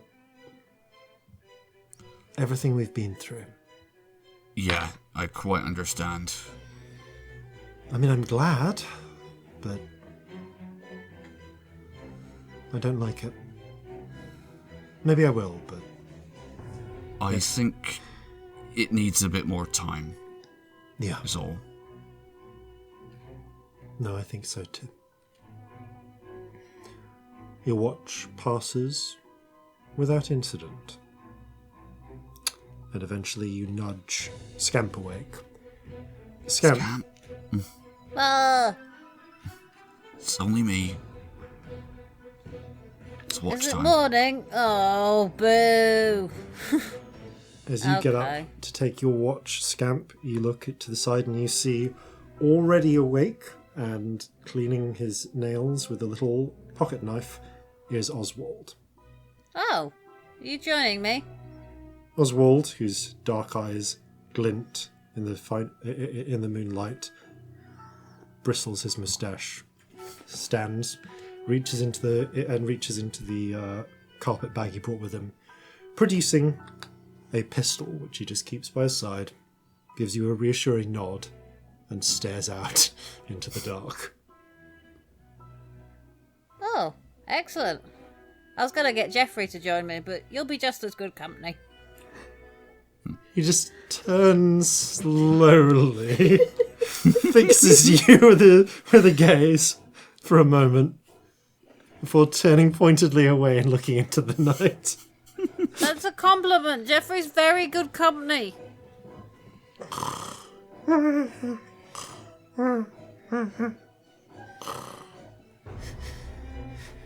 Ugh.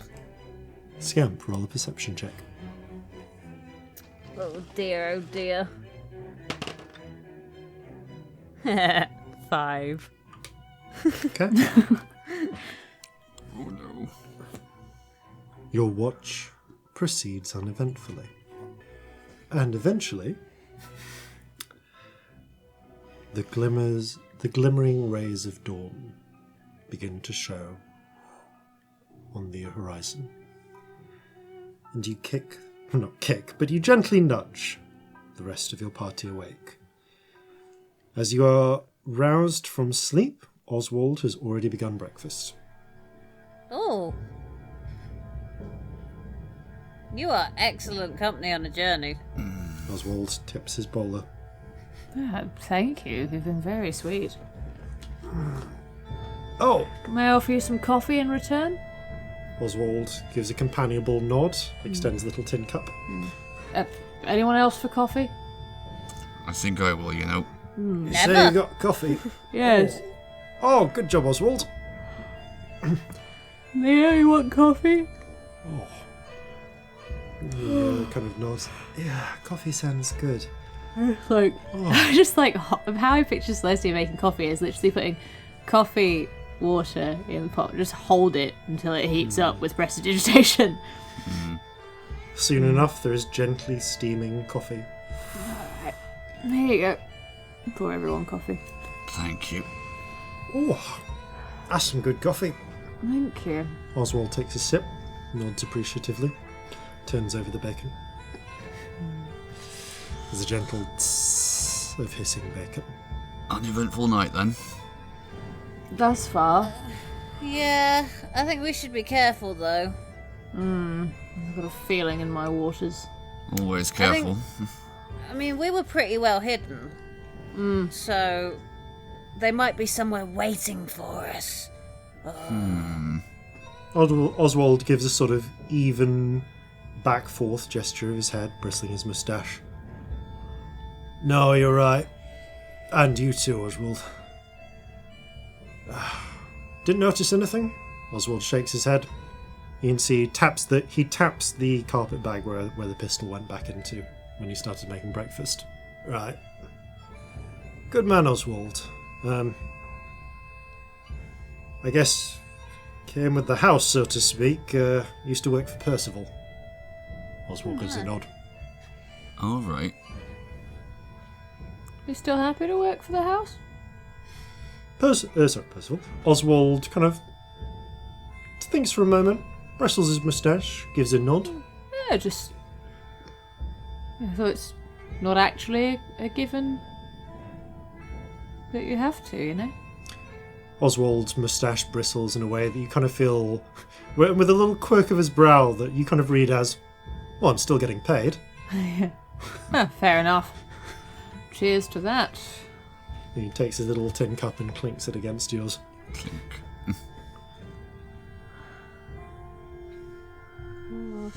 So when we're all finished breakfasting, we should go and check on the horses, but more than one of us should go. No, you're quite I'm right. going to cast Mage Armor again, cause it's been 8 hours. I sing little- to myself. Yep, you tie a little bit. Yeah, you do that. Hooray. Right. Hooray. Michael nods appreciatively. I'm going to go thank the spirits, because I just feel like that's a thing we should do. I'll come with you. I've got lots of incense. Lovely. And we should look for intruders. Yes. The pair of you venture out to look. Michael looks at Corzin. Got a lot of magic in your party, haven't you? Oh, in more ways than one, but yeah, it's saved our backsides more times than I care to mention, so I'm not complaining about it. I'll bet. You know, before Winter's moment, all of this, the only time I ever actually saw any magic were Regent above. When would that be? Probably Mass, you know? You know, the bishops and that. Unless you're at a university, that's the place where most people are going to see it. Well, yeah. That's the sort of thing. You know, you go to a university, most times it's because you're off to war. It's a war. That's the sort of thing I wanted to avoid. Not the press, you understand, just... Yeah, I understand. It's not for everyone. Truth be told, the press were coming at one point. Yeah? I don't know if I'd have even have been brought into it. You know, I had a trade. I were a joiner's apprentice, but shakes his head. Didn't appeal to me. You know, after all of the honour and glory and that. My family was threshers once upon a time. Really? I wonder now, looking back on it, if we would have ever been pressed. I doubt it somehow. Well, you never know. I suppose in the end I was after a fashion. But less said about that, the better. Indeed. Sorry, I try to laugh. I applaud you for it. You know, there are some times where it genuinely is the best medicine. Yeah, it doesn't really work, but you know, you still try. Yeah. I don't want to get... He shakes his head, drowns his coffee. I don't want to get you down. Don't worry. You've got a good bunch about you. Yeah. And, well, I suppose I could say you got a good crew as well. That I most certainly have, yes. Right, so he looks up and you see Lear has a brief murmur to Oswald. Oswald nods a moment. She looks back. Just going to take care of a bit of business. Oswald is going to keep an eye out. Right, you are. Do you need a hand with anything? Not with that, if you understand. No, that's not what I meant. It's alright, Oswald's going to keep an eye out. Causing face palms. She grins and the pair of them step out. Actually, the moment Scamp left the dome, it disappeared anyway, although it probably would have disintegrated come breakfast time regardless, because 8 hours passed. So they leave their shelter and go off to find somewhere suitable to do their business. And as that's happening, Michael turns to you. Right. So, now that she's gone, please tell me exactly what happened in Kion. If it's alright. Yeah. I know you went through a lot. I know it's going to take some time, but... How much has she told you? Alright.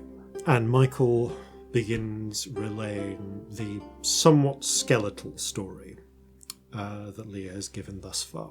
And as you take the time to convey that story... Yeah. Scamp and Celestia, you go to investigate the ruins. So, remind me what approaches you are taking.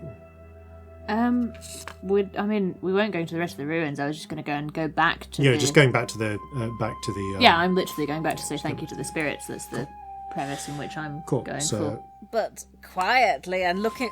I want to go to look for signs that if there was anyone around last night that we may have missed, who was looking for us and didn't find us. I feel like, would we talk about this on the way there? Like, you can have this conversation now as you all go. Maybe we should do a little circuit and then do the nice thing with the incense, because that's exactly when I'd creep up on us if I was someone looking for us. Yeah, I hid us really well, and I'm worried that someone was looking and didn't find and is still somewhere. So let's be quiet. I'm very good at being quiet. Oh, balls, I should have brought Corzin. You really should. Let's be quiet and have a look around. Yes. All right. I guess one of you is assisting the other. So, first of all, independent stealth checks. Mm-hmm. And secondly, a survival check, please. One can make it with advantage. Oh, no. You're looking for tracks. So perception first. Stealth first. God. 11. Okay. And 10. what's your survival? Mine is 0. Mine's +2, so let's do that. So one with advantage, yeah? It's disadvantage to see me because I've got my hood. Cool. Okay, so that is... Oh no, the other one was... Yeah, I did do stealth. So 19 for survival. Okay. So... You think you do a reasonably good job of keeping to the ruins, keeping down, staying out of the way. You do a bit of a circuit, and you spot something. You spot what you fear. There are horse hoof tracks leading up towards the edge of the ruins. Oh, good. They seem a little deeper at one point, and are a little bit muddled, as if the horse was left to wait. And studying carefully, you see some inconsistent small footprints near the horse, which seem to peter out as a more capable of concealing themselves smaller figure kept to the firmer ground. But you then see the tracks continue back off and onwards further along, back towards the road. Okay, like they've left.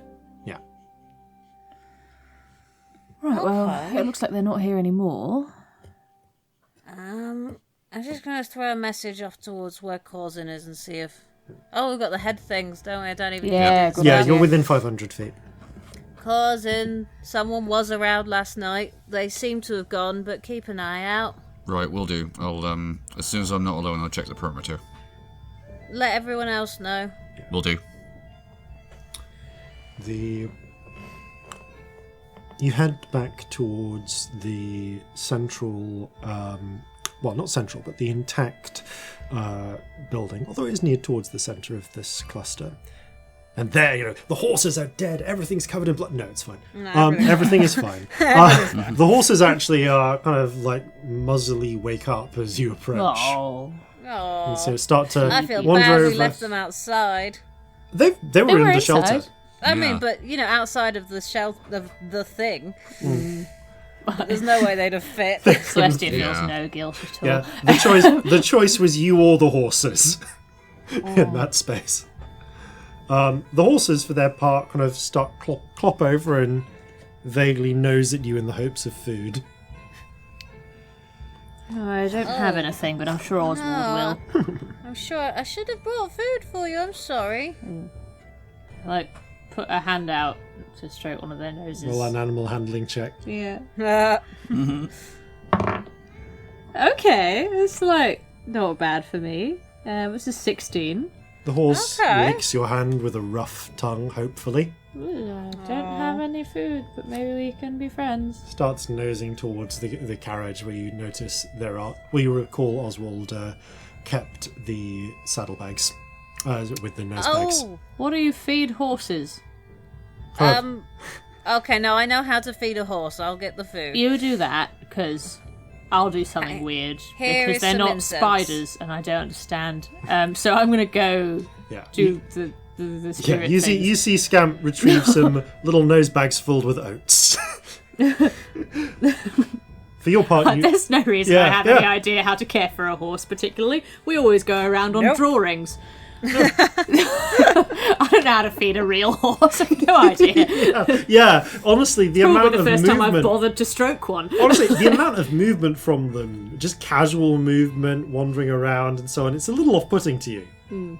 You've gotten used to like these weird arcane automatons. Your nose is quite soft, though. I'll give you that. To you, it's a bit like if your motorcycle came to life. Yeah. And just started nosing around the garage. Right, I light a bit take of down incense. the incense as it burns and the smell wafts up. The little Thank you for letting us spirits stay. flit around, circle around it again. And again, there's the little circling around the 3 little circles of the icon from 3 of them. They flutter briefly around you, and you feel warmth before.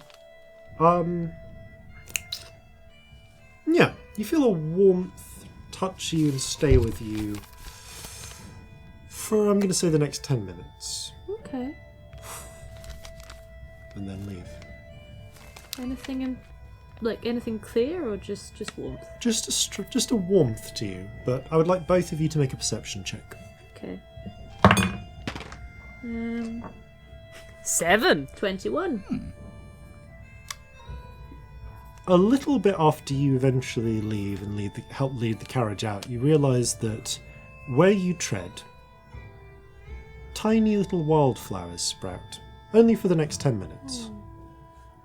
Oh, look at this. Look. Oh, I It's love not a thick this. carpet of them, just like 1 or 2. Oh, I wish I could do this all the time. This is so cool. As if wildflower seeds that were already there are just germinating. I do like, you know when you're on new snow and you do that thing when you're a kid where you just step around in loads of places to see what it's like that. When you're a kid, I'm pretty sure I do that now. To be fair, I would do that now as well, but I felt like the image of like how kids step on snow specifically was weirdly appropriate. I don't know. Yeah. You create a small meadow of slightly bent grass and sprung up little wildflowers. Before you feel the warmth eventually fade entirely into the ground. That was fun. I like that. I wish I could learn to do that. You'd like them. They were kind of like dragonflies, but actual dragons. Oh. Like you want dragonflies to be. I was well disappointed Yeah. when I came up to the surface and found out what dragonflies actually were. Oh no, Rubbish. they're rubbish, aren't they, in comparison to what they could be? Yeah. They're cool. You'd like them. So, you gather the carriage together.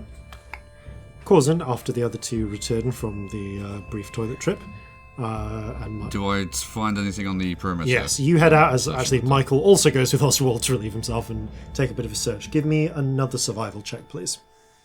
Survival, okay. Yeah, I'm going to stick around with Leah. So 26. You find you're able to track the halfling tracks a little bit further. You see them circle around the outskirts of the ruin. They seem, but whether by chance or good placement, they managed to miss they managed to completely miss the carriage. Right. You don't see them go near that. There is a point where it looks like they walked almost right next to the dome, but because of its placement, did not seem to see it. Nice. Do I get a sense of numbers, perhaps? One. It looks Just like one? Looks like one individual's footsteps. Who did a bit of a trek around. And just because there's like a little bit of like morning dew moisture in the air, so like the ground is a little soft and still retaining just tiny bits of footprint that you could pick up, but the others didn't. But it looks like they did a scout around of the area, got back onto their horse and left. All right. You can see the direction in which the horse left as well. Good. Yeah, that was going to be my next question. Right. Is it vaguely concurrent with where we're going, or in a completely different direction? It heads back towards the road which you have been travelling on. Okay. All right. That seems reasonable. Okay. Cheeky now. Do I get a sense of how long ago this happened? I know it can't be more than like 6 to 8 hours, but Feels like actually it was about during your watch. huh. All right. Probably took place over the course of about 15 minutes of pacing before they moved on. They were whoever they were good. Probably had the night helping them though. Yeah. Okay. So thinking, if it's a halfling, they were probably rooting around in the dark unless they had some independent light source, and we didn't see anything like that. The boot sizes you see look concurrent to a halfling. Also, though, if they're a magic person, not necessarily the same level of problem. I mean, I can't do it, but there are spells for dark vision. Yeah. I mean, I never bothered learning because my eyes just do that. But There was a moon out the prior night. They wouldn't have necessarily someone scouting without dark vision would still have been able to see some things, but like Corzin, their perception checks would have been at disadvantage. yeah, fair. All right. So- Point being, wherever they are now, they're probably about 8 hours ahead of us. Less than that. At most. Yeah, I mean, if you're saying it's during your watch, what, 4? Yeah, it's been about 4 to 5 hours, you'd say, with the time you spent Right. studying and getting Sorry, ready. that was an out of character flub. No you're good. worries. Don't worry. It happens. Alright, good to know. Yeah. Should I scry on them again? That might actually be quite hurt. helpful if they're lying in wait somewhere. Yeah. I'm going to do that. Yeah. Okay. You spin. Show me the halfling who was stalking us in the night. Okay. You study the orb, plunge into it, and find yourself drawn towards a curious scene. Ooh. You are on the road. Thereabouts. Back on the road. Looking around in the middle of the prairie.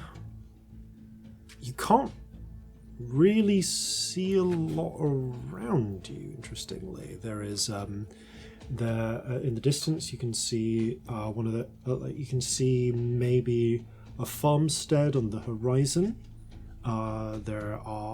There's a clump of trees nearby, like one of those copses that have been periodically popping up. There is, let me think what else. There are signs of old wagon tracks on the road going up and down. There's a large rock by the side of the road.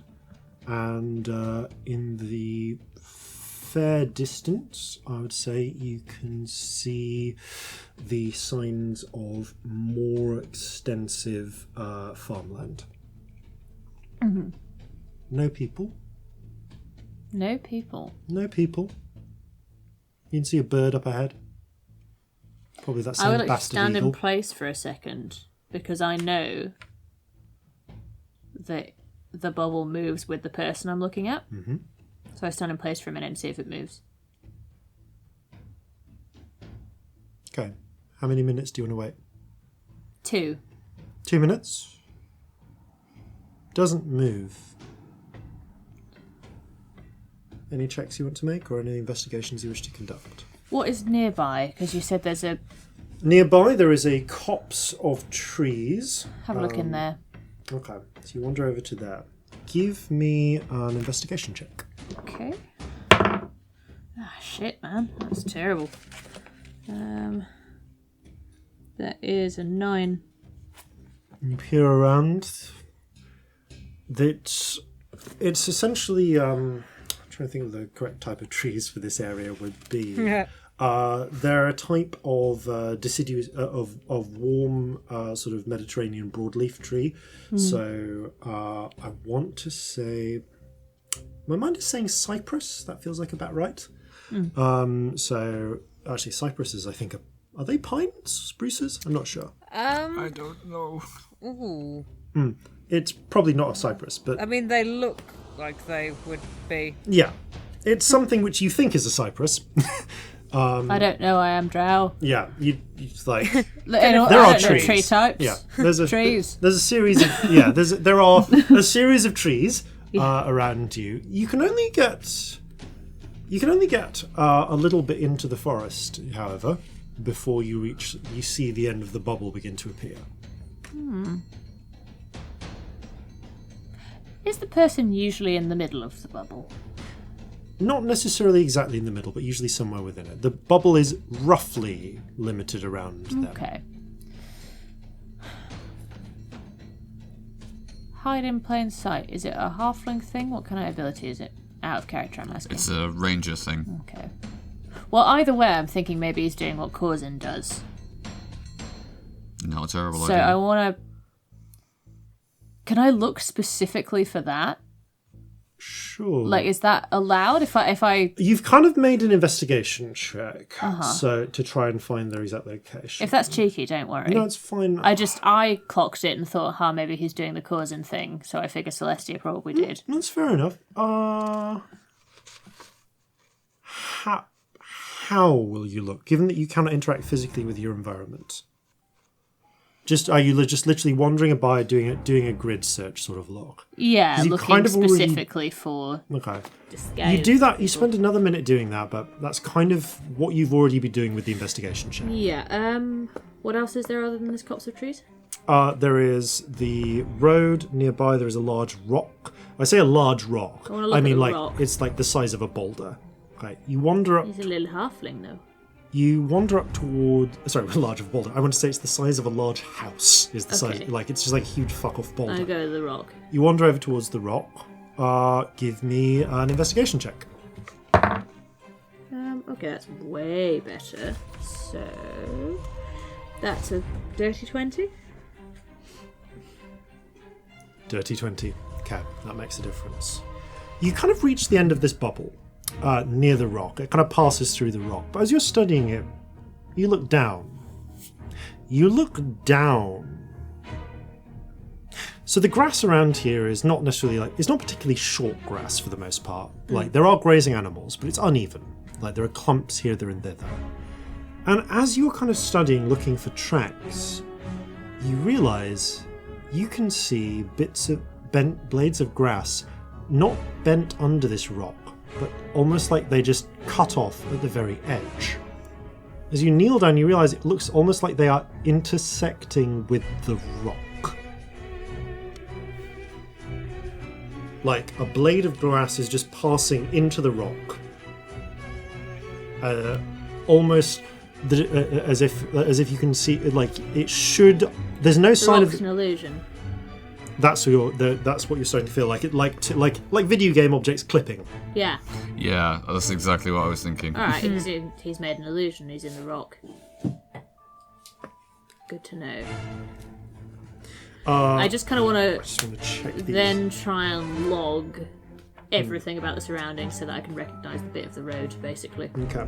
I mean, the two easiest landmarks next to you are the copse of trees and the giant rock. Yeah. But yeah, you take a moment to sort of study around. And yeah, now that you've looked at this, you can't help but, now that you've noticed one flaw, you can't help but see that actually the light isn't quite right for exactly where the sun is. Now that you look at this rock, the coloration is slightly off. And why would there be a giant rock in the middle of the landscape? It's weird, yeah. Yeah, now that you've noticed one flaw... And it's a really, really big rock, isn't it? Yeah. Okay, there's more than one person in it then, isn't it? Yeah, it just... Why would you make a rock that big for yourself? Yeah, it's the size of a large house. Actually a bit wider. Like it's easily like 40, 50 foot on a side. Oh yeah, that could fit loads Yeah, of now that you people think in it. about it, oh yeah, there's too many problems with this rock. But yeah. Okay. Yeah, anything else around? Any kind of tracks? Anything? Survival check. Okay. Like 15? 15's enough. You do notice, now that you look, signs of many footprints, hoofprints, coming off the beaten track, or actually no, they wouldn't be on the beaten track. That'd be too easy to see. You can see widespread out hoofprints in the grass of the prairie, which have then coalesced in towards this rock. And in fact, there are actually hoofprints all around this area that you're seeing. As if they've gathered around to reduce their to reduce input and then focused into a single point. Vague number? With a 15? If I don't know, that's okay, obviously. Upwards of 30. Wow. Less than 100. Okay. Well, shit, says Celestia, looking at the footprints. Okay. Well, fuck. I would like to look around and see if I recognise any of this landscape as being anywhere near where we are. Okay, give me... Is there anything that I have seen in the distance from where we are? Perception check. Good. 24. Yeah. There's not a lot of that's immediately similar. So instead you are in the landscape. So instead you look up and you fix the weather patterns. And when the vision ends and you get pulled back up to the surface, the first thing you do is look up and you can see, almost like shifted to one side a bit, the same cloud patterns above. You do give me an intelligence check. Slots 18. Okay. They're close.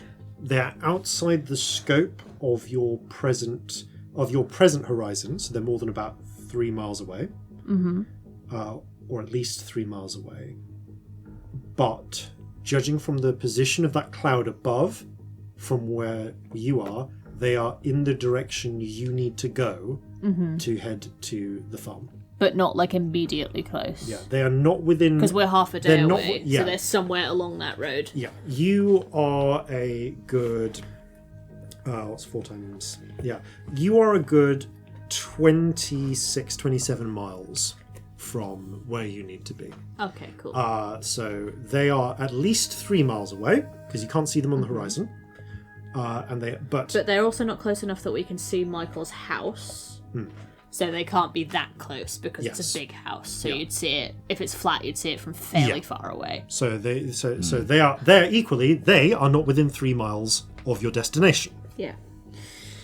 Alright, you see Celestia put up at the clouds and like draw lines in the air, figuring out where everything is, and then she kind of like comes out of that trance and relays all of this to you.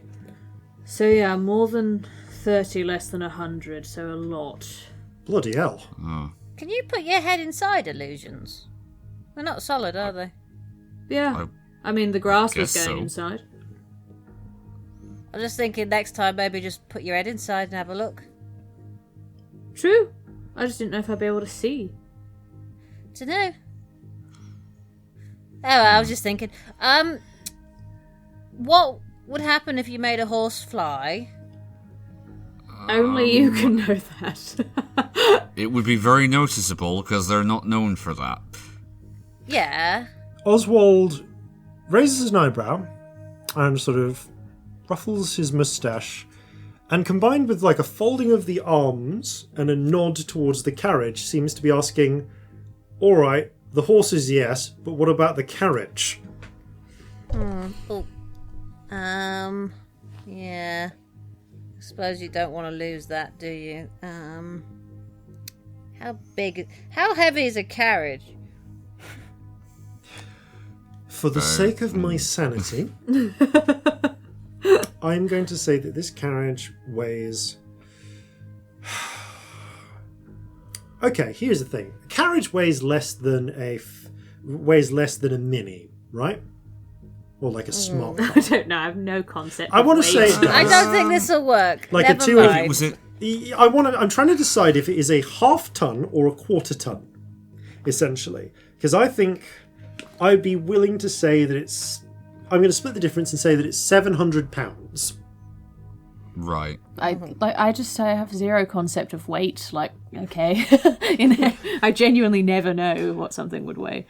What would happen if you put a carriage on some floating discs and then made a sail and then used a control wind and like just skimmed? How fast could Honestly, you go? sounds incredible, and I want to do it. But that's not the point here. Well, we can get past super fast and they would be left behind. Chuck some stuff at them as we fly past. I'm not sure it's a good So idea you right can now. hold But up.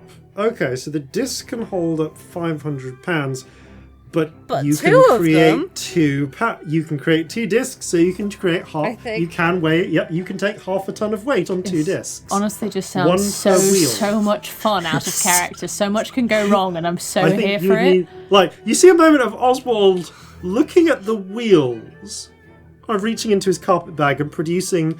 It's essentially like it's basically a wrench, a device for temporarily removing the cart wheels. It's like a So- 2-wheel affair. okay. Also, I think the floating disc thing might be a problem because I have to be like moving away from it to get them to move. So I'd have to be flying, so I can't do wind as well. But if the horses were flying and attached to it, and we could persuade them to stay sort of just above the ground, there'd be no like. They wouldn't have to touch the ground. Nothing would touch the ground, so it wouldn't slow us. We could go No really sand, fast. I so want to do this. I just can't quite get past just wanting to do this. Michael looks to Oswald with a worried expression. Is this a good idea? Oswald thinks for a moment, and just underneath the moustache you see a spreading manic grin. You see, Oswald wants to do this too. He Sounds rolls up. You incredible. see him roll up his sleeves. I mean, there is also the thought: how big is this carriage? It Not is definitely not bigger than a 20-foot cube. That's massive. Yeah, no, it is. It's like it would fit within a 10-foot cube. I'm going to say. I can quite a do small really carriage. big illusions. I could make it look like a fucking dragon's just flying past. I mean, flying very low past, but that's so Low to the funny. It's hilarious.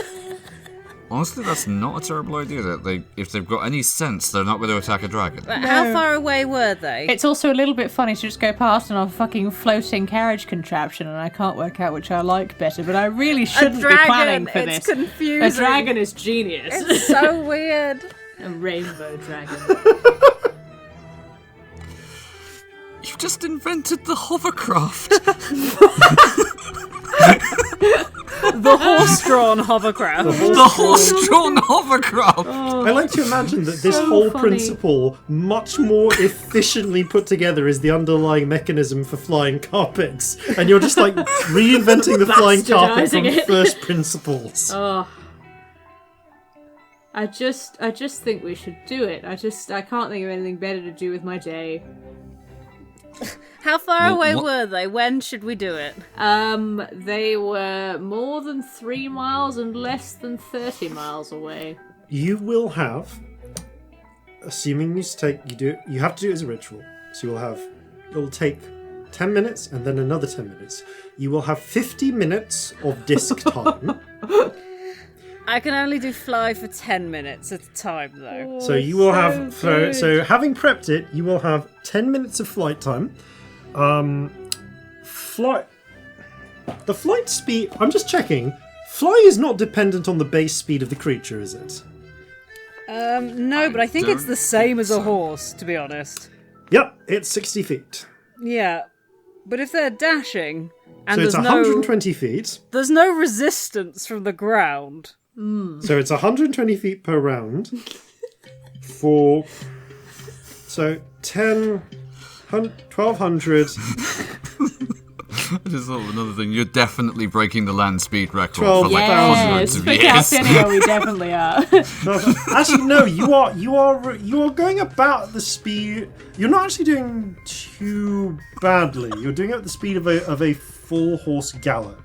It's a shame I can't cast haste. That's all I'm saying. Yeah. Oh, it'd be so good. So 12,000. So you can get a 2-mile sprint out of this. Incredible. And is it going to exhaust the horses, or is flying a lot less effort? I mean, do we I get think exhausted when we fly? So the way I'm going to run this is your flight speed comes from magic. It's not relying on your. There is a certain amount of physical because it's tied. Okay. The flight spell for you is largely automatic. It's the shit you put up with. Because honestly. you work off. You basically work off instinct when you cast this.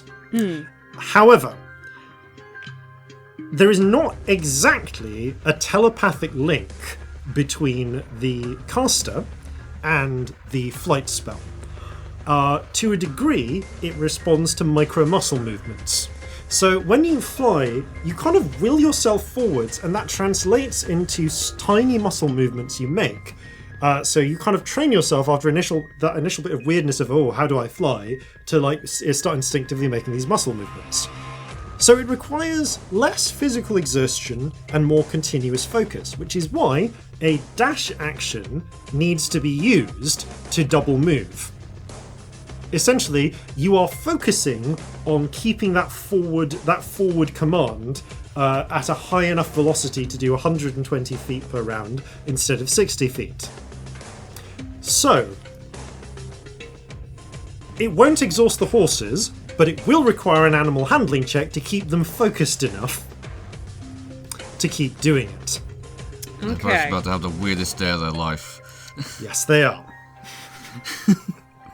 Okay, so I also have to stay 20 feet ahead of the carriage at all times. So you will need to... I'll need to make myself a horse to ride until we get to the fly time. That is another way to do it, Right. yes. I was going to So say... if I make the horse first, then the discs, then I got 40 minutes of horse time. And then at some point during that, I've got 10 minutes of illusion, so I guess if we see the big rock, I'll just start casting it. Yeah, Oh, that sounds it's sensible. a really big rock. It's like the size of a house. Alright, so we won't miss it, and it's like right in the middle of nowhere, so there isn't anything around that could be mistaken for. Yeah, I mean, they might also see us, but I guess as soon as we do see it, we fucking cast all the shit. I can do the fly. How many horses have we got? 2. Okay, well then I could do it on us and me and the horses twice before I start messing around with stuff. This is the dumbest shit we've done in a while, isn't it? I know, I love it. Yep. I'm really here for it. Yes. Oswald takes his bowler hat and just like runs his fingers along the brim in like a little flicking motion. You're excited too. There's that rakish grin beneath the mustache. Excellent. Okay. So, I guess to begin with, you are going to venture ahead. Yeah. I will ask for a perception check to see how far ahead of the rock you spot the rock. Yeah, fair. Who's got the best perception? Me, probably. Give him a nudge. Flash of rainbow. Can I give him inspiration? You can. Is that allowed? I'll say, yeah. Sure. In the last 10 minutes, actually. Maybe not. Maybe not then, yeah. No, Because fair enough. this is an ongoing effect. Yeah. No Can I inspiration. bend fate on it? Or whatever it's called. Weirdly, I guess. Yeah. Bend luck, it is luck. Yeah, your ability to twist fate isn't exactly moment limited.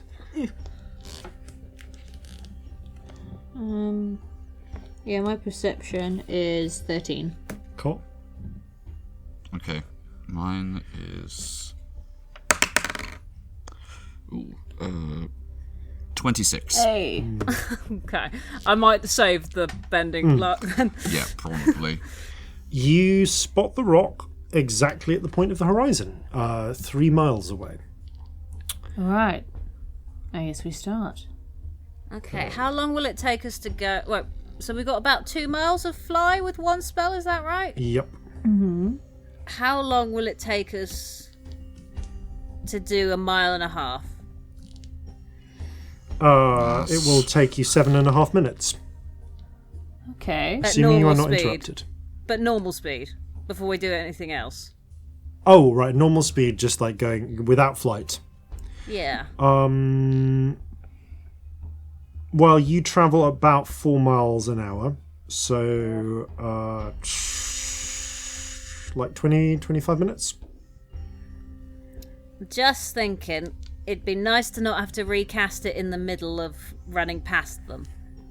Very And true. the discs we're only going to have for 50 minutes, and they take a while to recast, so we need to get some distance before that runs out. Yeah, the illusion I can do for 10 minutes. That's fine. It'd be really funny if I can drop a fireball on them from the illusionary dragon. Yes, I can make it move and do things. I mean, that'd work, yeah. I can always double cast as well. Yeah. Like I could do one and then chain it, you know? So what's the... This is math. Help. Someone with a high intelligence. Leah! Help. Leah! What is it you need? Sorry. Maths! When is the best time to cast the discs? Because we've got 50 minutes of them, but we'd like to do I it suppose far enough away that they're not The going to best come time to looking cast the see disc what's is going on. when Oswald takes the wheels off. So immediately before, so that will be, I suppose, 20 minutes before we start doing this mad sprint. Because Oswald, how fast can it? How long is it going to take you to take the wheels off? Oswald thinks, mimes 15 with his hands. Okay, so you start taking the so it's going to take 20 minutes to get the both discs up. If you get the first wheel off, raise it up on the first disc. Second wheel off, raise it up on the second disc. That's efficient. Then then that'll be ready. And at that point, you can immediately do 10 minutes and get your 2 miles in. So I suppose if you want to get a good half mile beyond them, then yes, that's when you do it. You do it 1.5 miles away. I guess we ride there, stop, take 20 minutes to partially disassemble Michael's carriage. It's fine.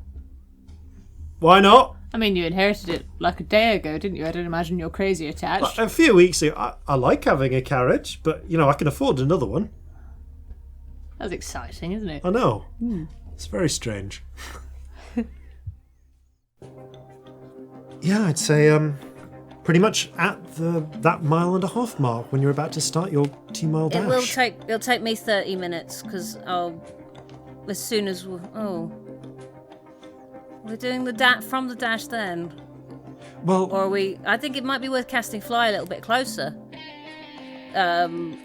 Or having the discs from earlier, because I can be on a horse for a little bit and we'll be moving quite fast before I even fly them. Oh. Well, I mean, in which case it's going to take 25 minutes to from here to reach the what's it called? To reach the 25 minutes from here to reach the 1.5 mile point. Okay. The 1.5 mile point to half a mile past them will take 10 minutes of flying.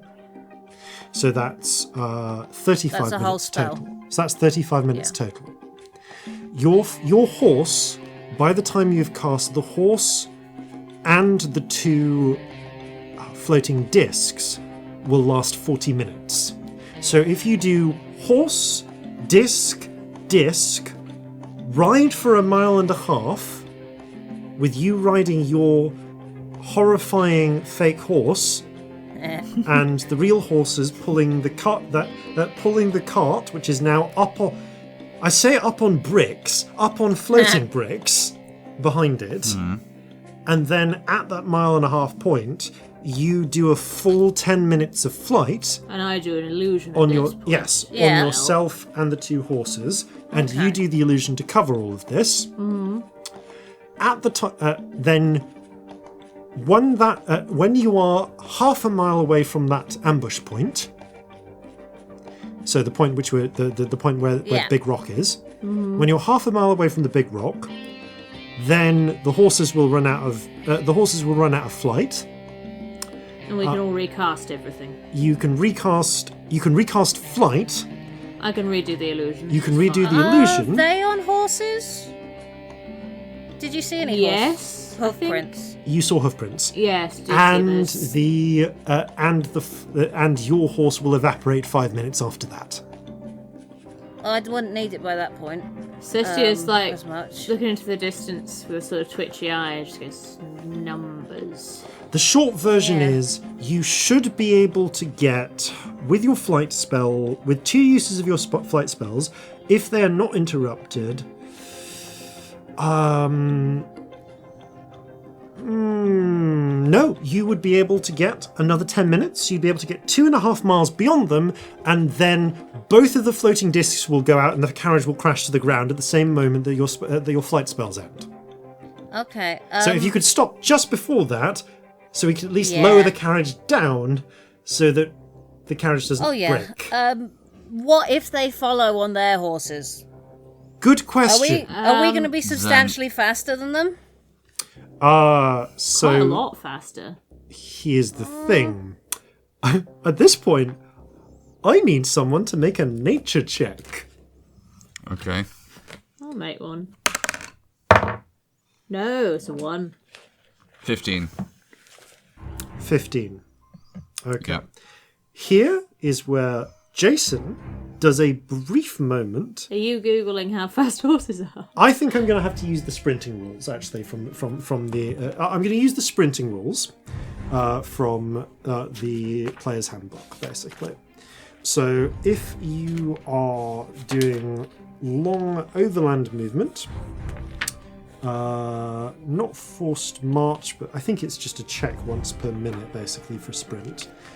Yeah, so I'm just going to say it's a check once per minute. If I'm wrong, well, sorry, Internet, you'll be correcting me 60 weeks in the future.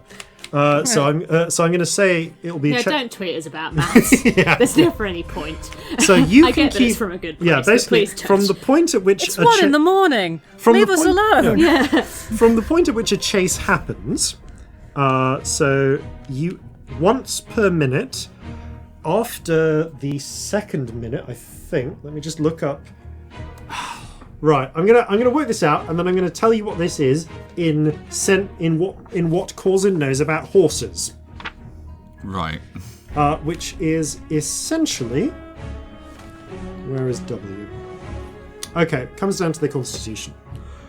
Okay, Corzin, you know that a war horse or a riding horse can maintain a solid, like full-on gallop for 1 minute very easily. After that, it depends on individual horses. Their ability to keep pace starts to peter out. So, provided you can keep ahead of the horses without your flight spell being interrupted, because you do not tire, the odds are good that over the course of 10 minutes, you will outpace them. Because essentially, every minute, they need to make another constitution check. Okay. To keep up with you before the horses just run out of steam. Yeah, because it's All right, crazy fast. Think the way that Corzin would have to express this is, all right. Assuming that they're just regular horses, we're in with a shot with on this. But I would feel better if maybe that I was up top on top of the carriage just as a contingency. Yeah, can we maybe tie you to it though? Yeah. Also, maybe me. I feel like I should probably be on the top, poking my head out. You have rope. You can create safety harnesses if you wish. Let's do that. Yep, Corzin, I'm on that. Everyone else sucks at knots. Actually, Michael, I don't know about you. You might be really good. Or Oswald, for that matter. Either of you could be amazing at knots. Oswald, knots, gives a sort of that thing where you put your hand out and wave it side to like flat and gesture it side to side, like a gesture.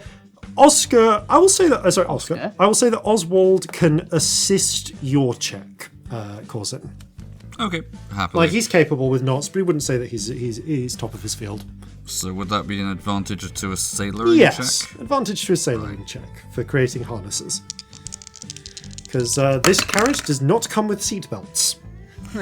Okay, that's a 26. Okay, you create a set of harnesses for everyone that you are reasonably confident will allow you to remain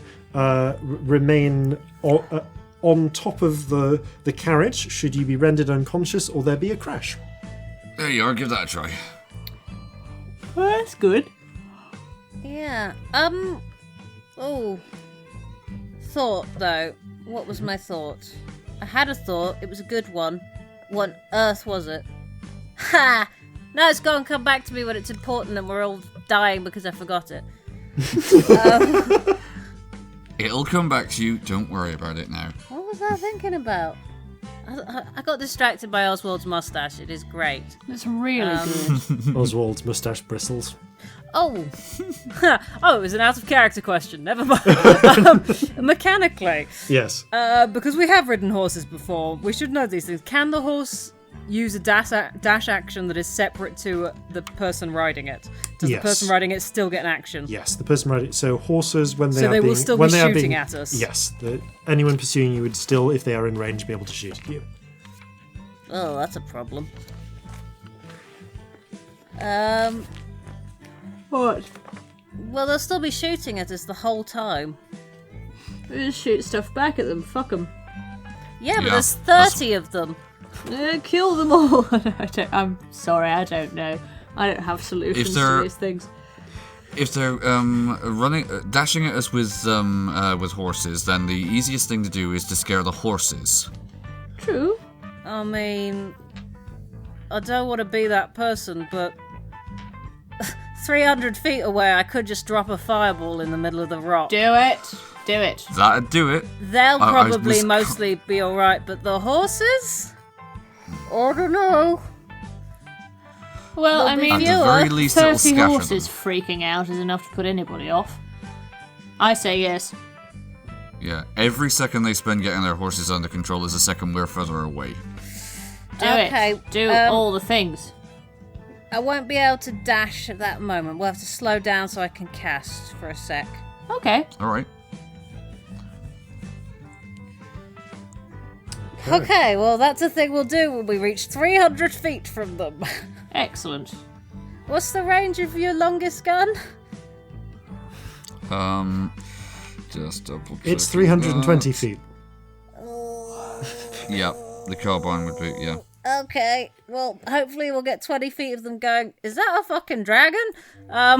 Yeah, fingers crossed. Okay, let's do this. I could see in no way in which this will go wrong. This is fine. Everything's fine. Everything's fine. What? Anyway. Yes. Dragons. I feel fine with being 20 feet in front of you. Flying. Let's do it. Corzin will prime his carbine. Okay. Right, this is going to be interesting. So, you ready? You sit down, take out your chalks, draw yourself up a mount. What phantom steed do you require this time? A dragonfly. Okay. A walking dragonfly. Yep, it's just going to paddle along the ground with terrifying speed. Okay. I like that one. You create a huge flock of dragonfly. Flutters its wings ineffectually. Now it's like Spyro, because we're going to have a dragon with a dragonfly next to it. Yay! Now we're in Spyro. Perfect. As you start doing that, Oswald begins the process of taking down the of kind of getting out a jack, taking off the cart wheels, loading them into the cart. There is no flaw in this plan. Yep. You carefully create one floating disc under it takes everyone to lift up the cart just a little bit, so you can create one floating disc under one wheel point, lower it back down. So currently the floating discs are just flat with the floor. You create the second floating disc, flush with the floor, and then raise them both up into the air. Mount your dragonfly. The two horses, by the way, are a little spooked by what's going on, but Oswald, for now, is able to keep control of them. Corzin will help him if at all possible. Thank you. This will become relevant. Yeah, I'm gonna keep an eye in case I need to bend luck to make it work. Yep. But for the moment, the horses are very freaked out, still riding. How long before we... So you have 25 minutes of movement. Okay, just before I cast the illusion, so that will be just before, like just when we're 10 minutes away. Yep. As discussed, I will also give inspiration to both Scamp and Corzin. Okay. If that could be noted by everybody, Yep. but only at that point so that it will last the whole 10 minutes, basically. Okay. So have Thank a you. D8, both of you. And also, I'll just do the 5 temporary hit points thing before we leave. So Isn't it 10 now? yeah. 11. Sorry, it's 11. Yep. Oh, nice. It was 5 for so long that I always forget. It was, but yeah, it was 5 briefly, but we just never bothered to remember that it leveled up. I just gather everyone in a circle and go, Michael, welcome to the party. Can't Right. pretend this isn't normal, because it kind of is. This is the weirdest plan we've had in a while. Let's do some weird fucking shit. And I just do a Okay. little kick up on the xylophone. There's a ding. There's a little flash of rainbow. Everybody gets 11 temporary hit points. Yay! With a heavy sort of...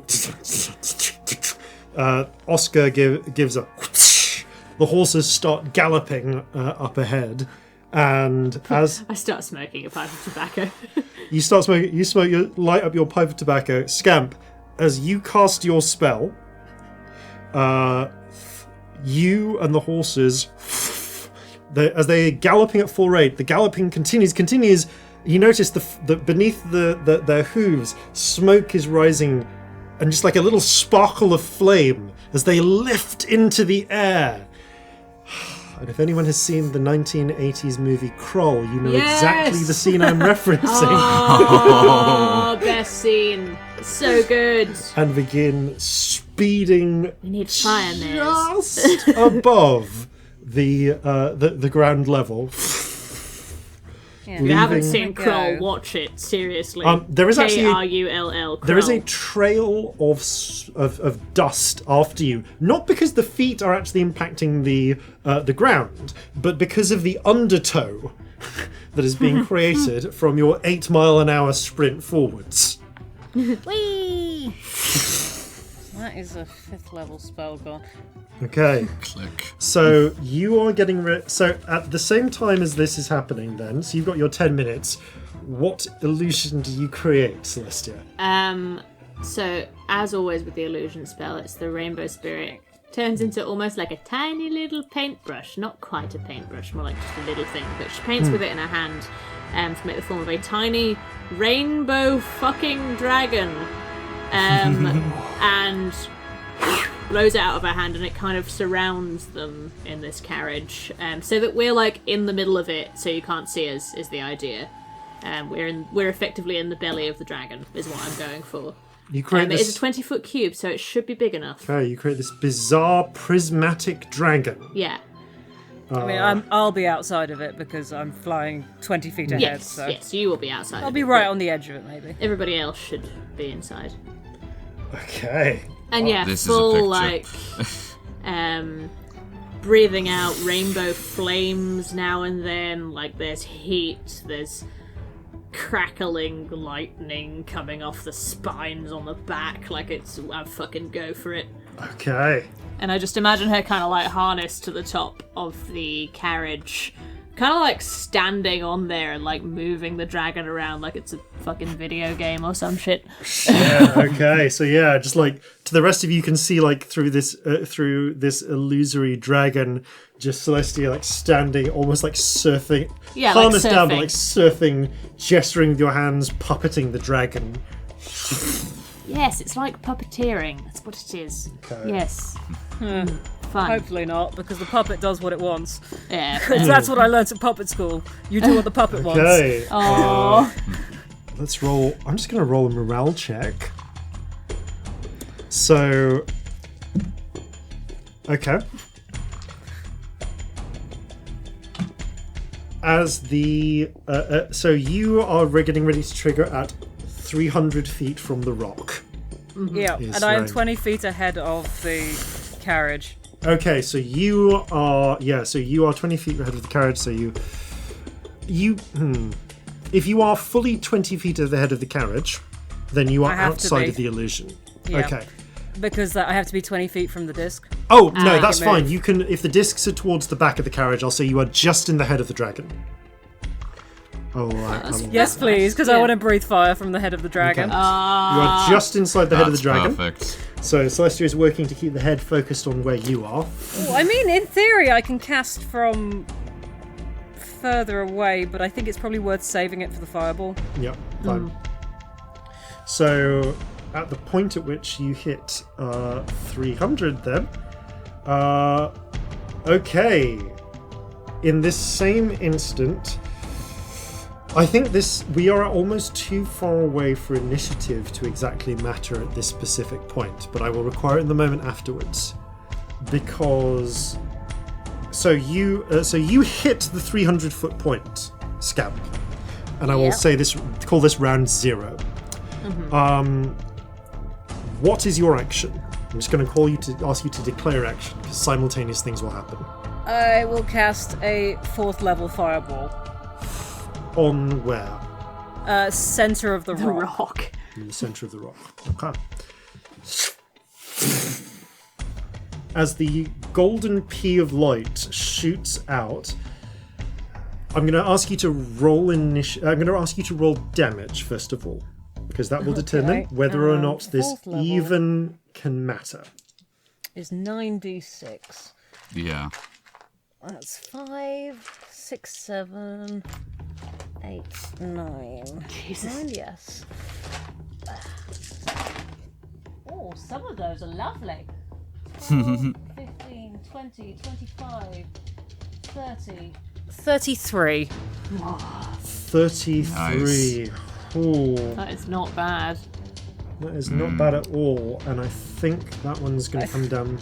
I think some of them are going to be out of sight of the center, unfortunately. Some of but- them are outside the center, but that is going to make a difference. I'm just going to roll level 4, right? Yeah. Okay, unit damage-wise, then, that is effectively 2 hit points of damage to the unit within there. Ah, that's good. So that is a significant number have fallen or injured. Okay, so at the same moment as... just keeping in track of the unit here. So at the same moment as you launch that, and that blossoms through, the two other things happen. The first is that one of the two units decides to scatter rather than firing, and the trees on the opposite side of the path suddenly turn into about 30 mounted halflings who start scattering, spreading out to make themselves much less vulnerable to fireball or fire breath. The ones who kept their nerve are the ones in the rock. And that is why everyone needs to make a dexterity save with advantage against the barrage attack. Don't forget you got inspiration, gang. I'm going to add it. 17. That is 24. 12. Okay. So 12. That's worth noting. Wait, no, that's utterly wrong. Sorry, I was just doing it on the die. No, that's 21. Okay, no, you are much better than that then. Fine. Leah, I'm just keeping a note of succeeded. So here is a fun die to roll. 10, 3, 13, 15. Wow, these are low. 22, 25. Okay, everyone takes 12 points of damage. Okay. Happy for that temporary hit points now. We'll need concentration saves. I have made it. I am fine. Cool. I would like one from you as well, Celestia. I got a 26. What is the DC on this again? I forgot. It is 10. 10 for you for this. Yeah, it's fine. Okay, so 12 points of damage to Leah. So here is that. Okay.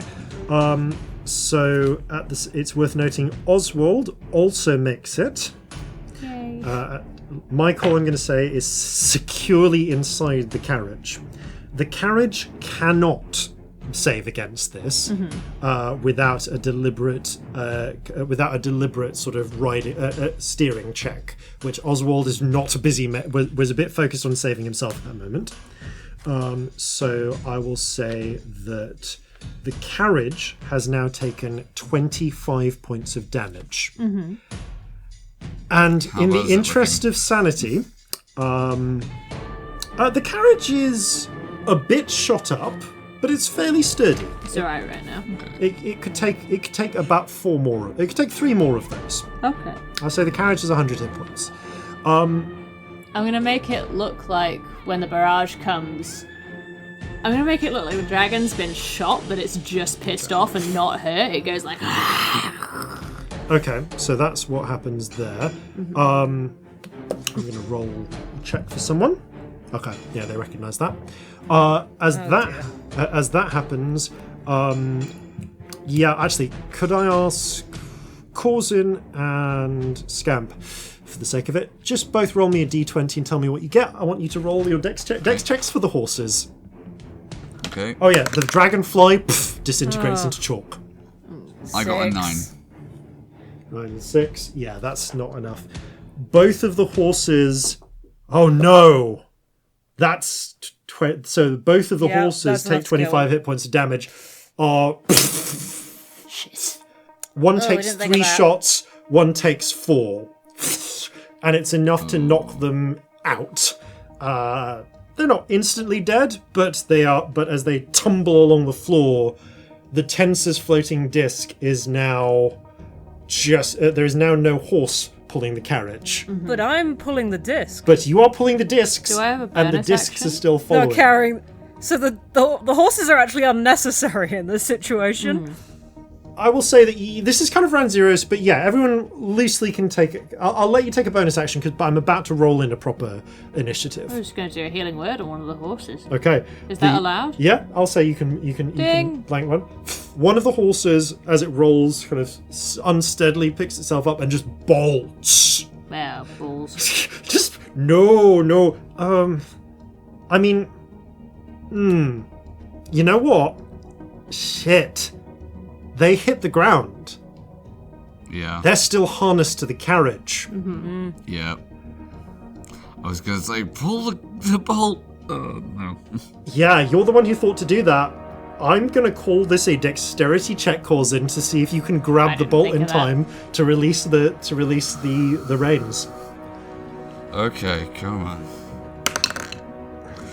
Alright, just a straight dexterity check. Yep. That is a 13. Can I add to that? Yes, you can. I can see this happening. Extra 3 to that. That is a very good 16. number. You reach out and you pull out the restraining bolt on the horse harnesses just in time for the horses to tumble underneath the carriage, which, had they contacted the casters, would have caused the whole thing to flip over. One of the horses, a moment later, unsteadily gets up, seeing itself, tears at its own harness and bolts. It is not sticking around for this shit. Fair. Totally fair. This is not what it signed up for. It's a horse. It is a horse. It has other priorities in life. But the carriage is still flying. Mm-hmm. You are still ahead, and I need everyone to roll initiative. Ooh. 15. Natural 1, but lucky. Hey. Do I want to tides this? No, I'm just going to roll. Okay. Oh, I should have done it. 11. Okay. And 11 to Scamp, and I'll roll for the relevant units accordingly.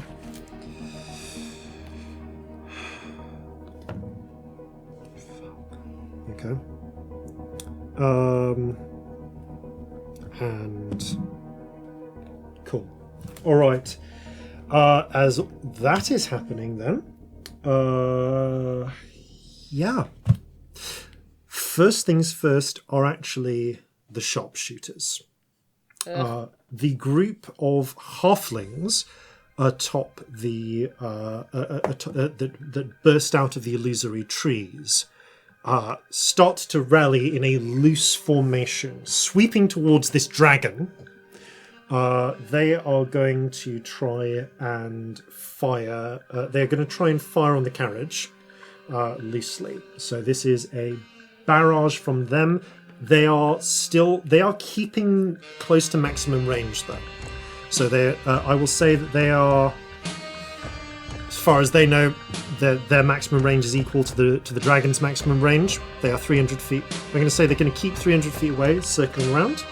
So everyone needs to make a dexterity save, but with advantage because they are doing so at distance.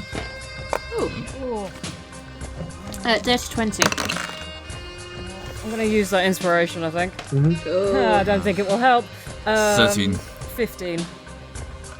Okay. 13, 15, and what's your Celestia? Dirty 20. Dirty 20. All of you succeed. I'll just do a quick one. Oh, wow. One for Leah. Leah does not succeed, but... And the inevitable con save. 3, 10, 13. Okay. You take another 12 points of damage. Leah takes 24 as a few shots strike her in the shoulder. Yeah, she's within the carriage. Actually, no, she'd have come out on top to... no, she's within the carriage, so she has some cover, but is ready to lean out to fire on her round.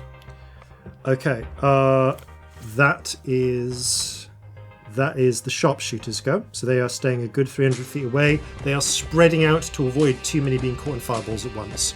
Corzin. Right, okay, now, was gonna conjure a barrage straight back at them, but looking at the spell card, it looks like it's only really effective within a 60-foot cone of me, which they're not in any way close to. So what I'm gonna do instead is I am going to attempt to fell the rider of the horse that is closest to us currently. Okay, give me a perception check, actually. Free check. Okay. This is relevant. That is a 12. So you've seen two bursts of horses come out. The horses are on the, I'm going to say on the right, the ones that are coming out of the woods are all halfling cavaliers. So they have carbines. They are fighting. They are shooting from fast-moving horses. That they are much larger than them. Bursting out of and fleeing out of the rock, the illusory boulder, are humans. They are, and you notice some difference between them. The halflings are kind of wearing like leather coats and carbines. Yeah. They look like and are scouts and sniper types. The cavaliers are dressed more in classical versions of cavalry. So they have, in places, dinted and scratched, and others not too badly taken care of, breastplates. Right, of course. And you notice at least one of them has a distinctive cocked hat. Some of them are still wearing slightly travel-worn and beaten scarlet coats. And sorry, these wouldn't be scarlet coats, but they are wearing the blue and red uniforms that you recognise as Osirian cavalry. Right. Okay. So deserters, Noted. Probably. Yeah. Makes sense. With the 12, I'll say that, and you recognise the one with the fanciest hat. Okay, so officer, possibly mage, right? Kill him. Is he within range of my carbine? He is. He is a half orc with bushy eyebrows, but not a unibrow. Okay, good to know. Damn, out of range for Hunter's Mark, but going to attempt to take him down nonetheless. Okay, go for it. Right, so it's carbine. That is a 22. That hits. Roll damage. Excellent. Ooh, D12s. Never get to use D12s. Right. That's 12 percussive damage. Okay. The shot resounds into straight into the breastplate. You see him knocked back on the horse, but steadies himself and continues signalling. Not going to do it this turn, but want to just take stock of this at this point. If I were to light a bomb and drop it off the end, would it be anywhere near the pursuers by the time it went off? Oh, I'll say that you're moving 100. You could, if you can get your pursuers 180 feet behind you. I'll say you can because Newton is on your side. Right. Okay. So thinking of grenade chefing here, but that's for next turn. Right. We're not even next to them yet, let alone past them. That's for a few turns' time. Yeah. So they're still about 300. They're keeping 300 feet from the sharpshooters are keeping 300 feet from you. But as your turn ends, the cavaliers are going to turn into the road, and you see these figures drawing. You're travelling forwards 120 feet. You were 300 feet. They are going to ride towards you 120 feet, which brings you 60 feet from the cavaliers, who are riding straight towards you. They are. Well, we haven't moved yet because we move on my turn. So we were. Yes, but like in this moment in which you are running forward. So I will say that at that moment they are 180. Sure. And they spread out, conserving a little bit of their movement, and kind of spreading out in a path, readying sabers to try and meet this dragon in a charge. Huh. Okay. There is a strange logic to this. Okay, that is the Cavaliers' go. Celestia. Oh, I want to pull some bard shit. Go on, pull some dog shit. How far away from the man in the fancy hat am I? You are 180 feet, although you'll be... At Scamp's turn, you will be So it 60 doesn't feet. matter how far away I am. I'm going to cast Sending. Okay. Ooh, Ooh, psychological warfare. yeah. Yeah. And I'm going to say... I can see the sweat on your brow. You're outclassed here. This isn't worth it. Stand the fuck down. As the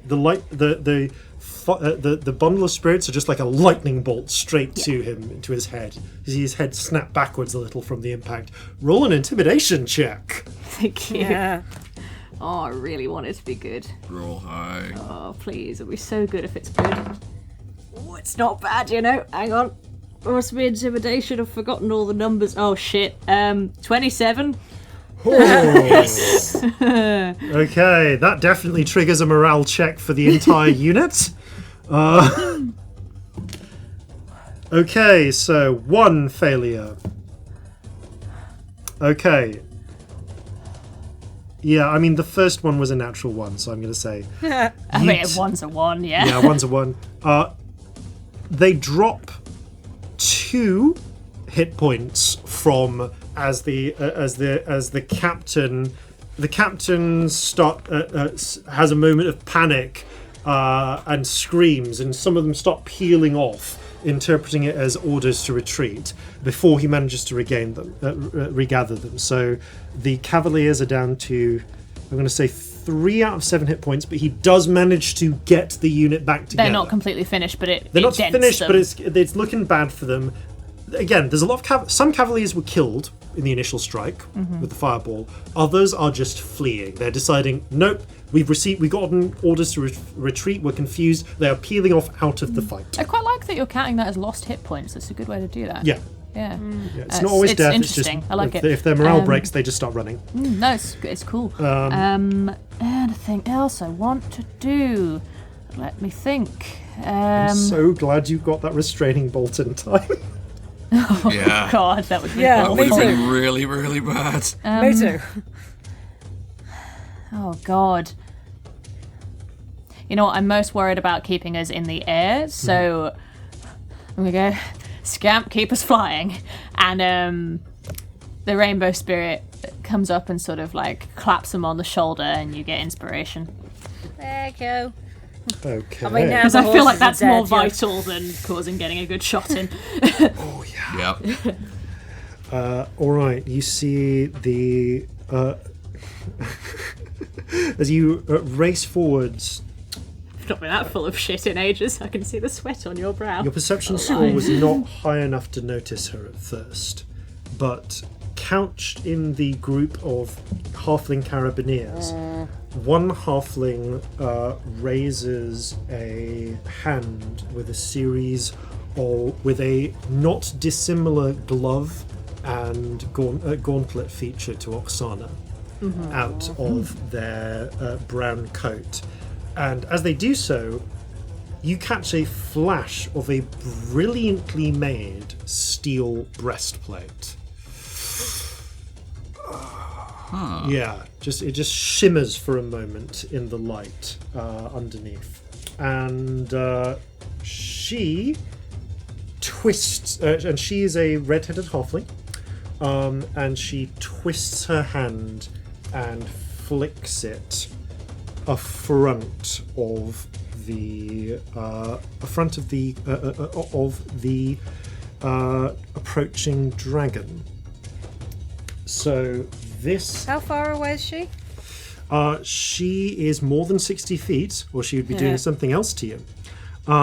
She 120. So 100. So she actually rides out to 220 feet from you at this point, because You cast from that distance. nothing that will hit you, but 100 feet ahead of you, in the path you are now traveling, you see a wall of gleaming orange flames burst into existence. It's a 60-foot long wall ahead of you, but about 20 feet high. And it blazes with flame, cutting off the path ahead. That is all she does for the moment. So that is Mildred Millhill's go. Leah kind of shrugs for a moment and gives just this frenetic scream as she is going to second wind and give herself some hit points back. So 8 plus that. Yeah, how's she looking actually? After the second wind, a little bit better, but she has taken several shots. She is leaning out of the carriage, readying her pistol for when you approach when targets come within range, which conceivably could be when the Chevaliers come in range. This is a good point. The Chevaliers themselves are racing towards this point, but the flames are ahead of them. So they are like forming like a wide spread out wedge ahead of the flames, but they are not. They are on their turn. Hopefully they'll see whether or not they've run into the flames or not. But they're most horses have a certain sense of self-preservation. Yeah, they do have a sense of self-preservation. So yeah, she's doing okay. She's ready, holds an action, and Scamp. What would you like to do on your turn? How far away is this wall of fire? 100 feet ahead of you. 60 feet wide. Okay, how far away is this halfling? The halfling is 220 feet away. And how many people are around her? Or is she on her own now? She's not entirely on her own, but there's, I'll say, at most 3 other riders nearby. They're riding in a loose fashion to avoid getting hit by being easy targets for fireballs, especially since you can cast them at beyond normal range. Yeah, I can. Yes. I'm going to move up 40 feet and then I'm going to quicken a chromatic orb directly at the halfling. Okay. So you are from moving 180 feet, which is now my range on it. Okay. So you have moved 40 feet thus far. Yeah. We quicken a chromatic orb. Cool. Is that So that's make my an attack bonus roll? action. I'm going to tides it because I want it to hit because I'm doing the 3rd level. Oh, I'm glad I tides that. That is a 23 to hit. Hit. 23 hits. 1 moment. Yep, 23 hits. Okay, and I will use, I think, thunder damage. Because why not? Where is it? 3rd level is 5d8. Oh. 1, 2, 3. Where's another d8? Where's the d10s? 4, 5. Ooh, mixed. 11, 15. 19, only 19. 19. Okay, the shot blasts into her. You hear the breastplate ring with the sound of the impact, and the horse rears for a moment before she gets it under control. Does she maintain concentration on that wall of fire? Let's find out. So it was 19 damage, was that? Cool. Yeah. Yes, she does. Bold. In which case, I will veer off to the side that had people scattering, because this carriage is following me now, not the horses. The carriage is following you. But here is a tricky thing. So you are pulling the floating discs. Yes. The floating discs have been following your momentum. The momentum of the carriage, however, is still going forwards. So not 90 degrees turn, but like You're not. It's not a turn. 90 degrees turn. You are veering to the side. I'm just trying to figure out what check I need you to make to control this turn so that the carriage does not hurtle into the wall of flames. You used your inspiration yet? Not yet, no. Good.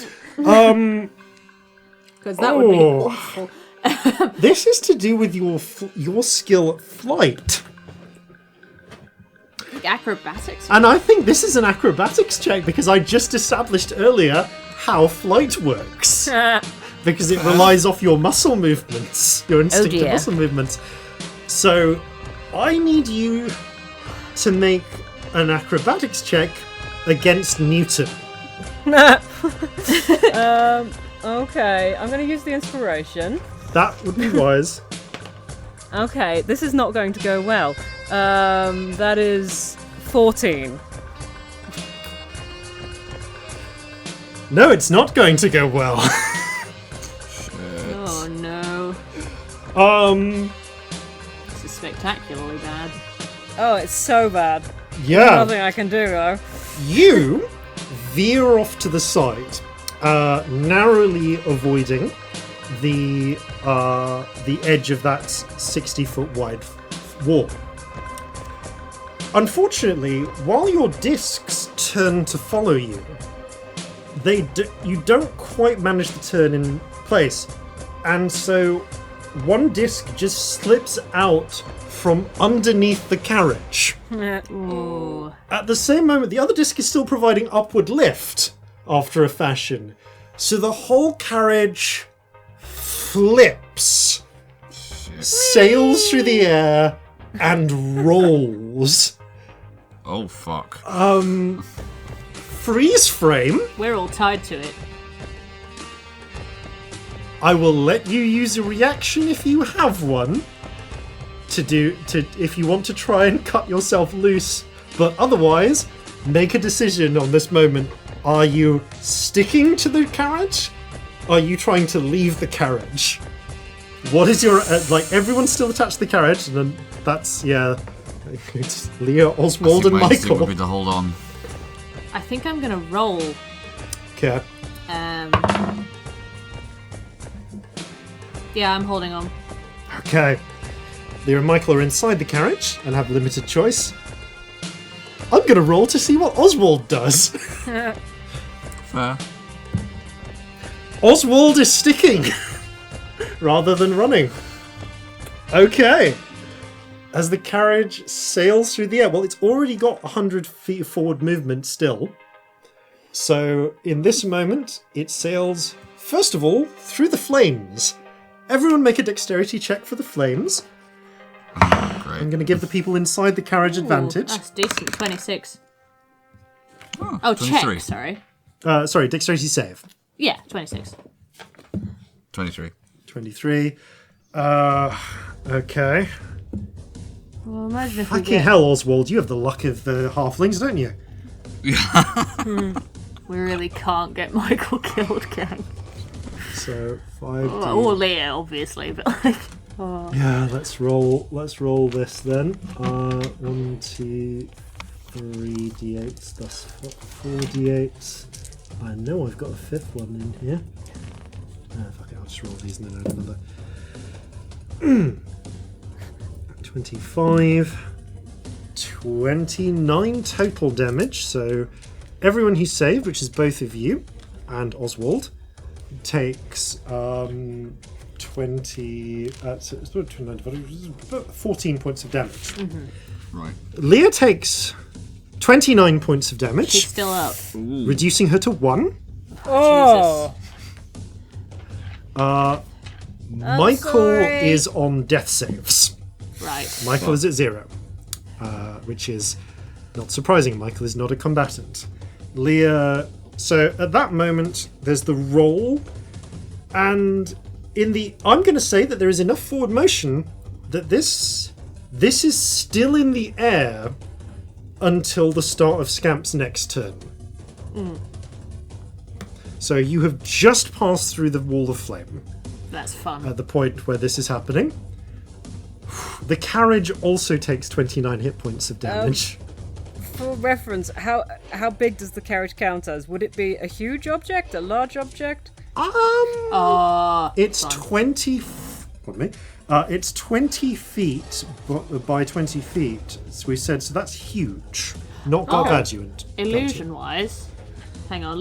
Roll for that. concentration, please. What's the DC? 29. It's 14. That's the DC for this one. Nah, But it's gone. you saved, so the DC's 10. Oh, you're right. The DC's 10. I true. still don't. Okay. It's con in it. Nah. Yeah, no. I Okay. rolled a 3. As this. So what? From where everyone else's perspective, what happens is, this dragon is flying up, breathes a tiny ball which bursts into flames. Some sharpshooters fire at it. A wall of flames appears in front of it. The head veers off to one side, detaches from the body, turns into a flying tiefling. The whole body starts rolling away, passes through the flames, and turns into a spinning carriage. Which, for the sake of drama, I'm going to say is also now on fire. Oh crap! Or at least smoking heavily. Does the wall of fire obscure anything? I think it does. I believe the wall. You can't see through it. Yeah, it is opaque. I was a druid for ages once. Yes. The wall is opaque. So, Okay. And it is 20 feet high. So yeah, actually, if there are any soldiers on the other side of the wall, They're gonna have to go around it, yeah. True. Okay, so as that happens, Unless she drops it. yeah, that brings you, close enough for the chevaliers there. So I guess, the sharpshooters, they're confused as fuck about what's going on, but they're gonna have to maneuver round to go for that. And I guess I don't even know what they do. I'm going to say they were going to roll an attack on the carriage. You all functionally have 3/4 cover because you are on a spinning, rotating hunk of wood. really hard to shoot. Yeah. So everyone on the carriage roll a dex save. Scamp, you are sufficiently detached from the carriage that you are not part of the barrage. 25. And add 5 to whatever your result is. 30. Oh, okay. 19. Yep, and Leah again inside. Okay, well, for the sake of sanity, I'm going to say that. Okay, Oswald, I forgot about that. He needs to roll as well. Okay, so fucking hell, these are 3. Okay, so everyone takes 15 points of damage. I'm going to say hello, because you single saved figures. your save, because you saved your made your saves, Ooh. except for Scamp, who is fine. I'm going to say something happened in between that. We're in trouble. Yeah. And I'm just going to quickly roll this. Okay. So, at this point, you hear a confused cry from inside of, "What the hell? Leah!" As one person administers a healing potion just in time to go down for the other person to wake up. So that will be a fun thing. So, hang on. When you say one person and the other person. So Leah is now down and taking Okay. death saves. And I will say she managed to feed Michael her healing potion Okay. in time to wake him up just after being riddled with bullet shot. Corzin, you are strapped to a spinning, flaming carriage. This is not how I thought today would go. Right. What can I see out the back of this? As Can I everything imagine is spinning around you, you can see pretty much the whole environment. So You are now so press sorry. like limpet like onto this Yeah. thing, but So you are now past the wall of flames. You are just past it. The wall of flames is right next to the carriage at this frozen moment when you are spinning over. You will travel. You get a feeling, an instinctive feeling of physics, arbitrary physics, that you will travel another 60 feet before the carriage hits the ground. Right. Can I see any of the pursuers? Yes, behind us 60 through feet the ahead flame? of you, and swiftly regretting their life choices, is a group of chevaliers who were up to this point riding towards you and were anticipating a dragon charging at them and not a rolling piece of flaming machinery. You can, however, now that she is acted, see she is now 120 feet away. Mildred Millhill, now that she has revealed herself, along with her group of sharpshooters, who I'm going to say collectively around the same by this point. Right. Okay. The captain of the Chevaliers is now 60 feet from you, as well as the Chevaliers in general, who are looking pretty beat up. Or at least how close formation are they? they're in a loose-ish formation, but certainly close enough for your barrage to count as a unit attack. Oh yes, of course. Okay, right. I was wondering about that. Okay, so yes, it will be Conjure Barrage then. Just roll damage. Okay. Because it's dex for them, yeah. Is going to be 3d8. Roll a sort of unit dex check. Morale. Okay, that's 18 points of damage. Okay, about... with the damage already taken from the blasts of fire, from everything else, about 5 of the Chevaliers go... just the horses are taken out from under them. They hit the ground rolling and don't move. The rest, as they are injured, others peel off. The captain, panicking, at his wit's end, sounds a retreat, and their entire unit breaks. You got them down to 0 hit points. Excellent. You took 1 off, and then they failed 2 morale checks in a row. Fair. So they have just broken. They're now out of the fight and fleeing. So that's your action. Yeah. Anything else you want to do? You are still tied to this rolling in midair carriage. How far away is Mill Hill again? 120 feet. Okay, no, too far. What I am gonna do as a bonus action, though, in preparation for the next turn, is cast Lightning Shot. Cool. Sorry. One other thing, actually. You said it was 18 damage. Just gonna roll it for him individually. Sorry, no, the captain doesn't sound a retreat because one of your bullets goes through his skull. Hey! And then they all run And then away. they all break. So that captain is dead. The rest, you reckon you've probably of the 30 chevaliers total. I'm going to say that you've actually taken down about 9 are dead, but the rest are 2 injured and have just fled. Mm-hmm.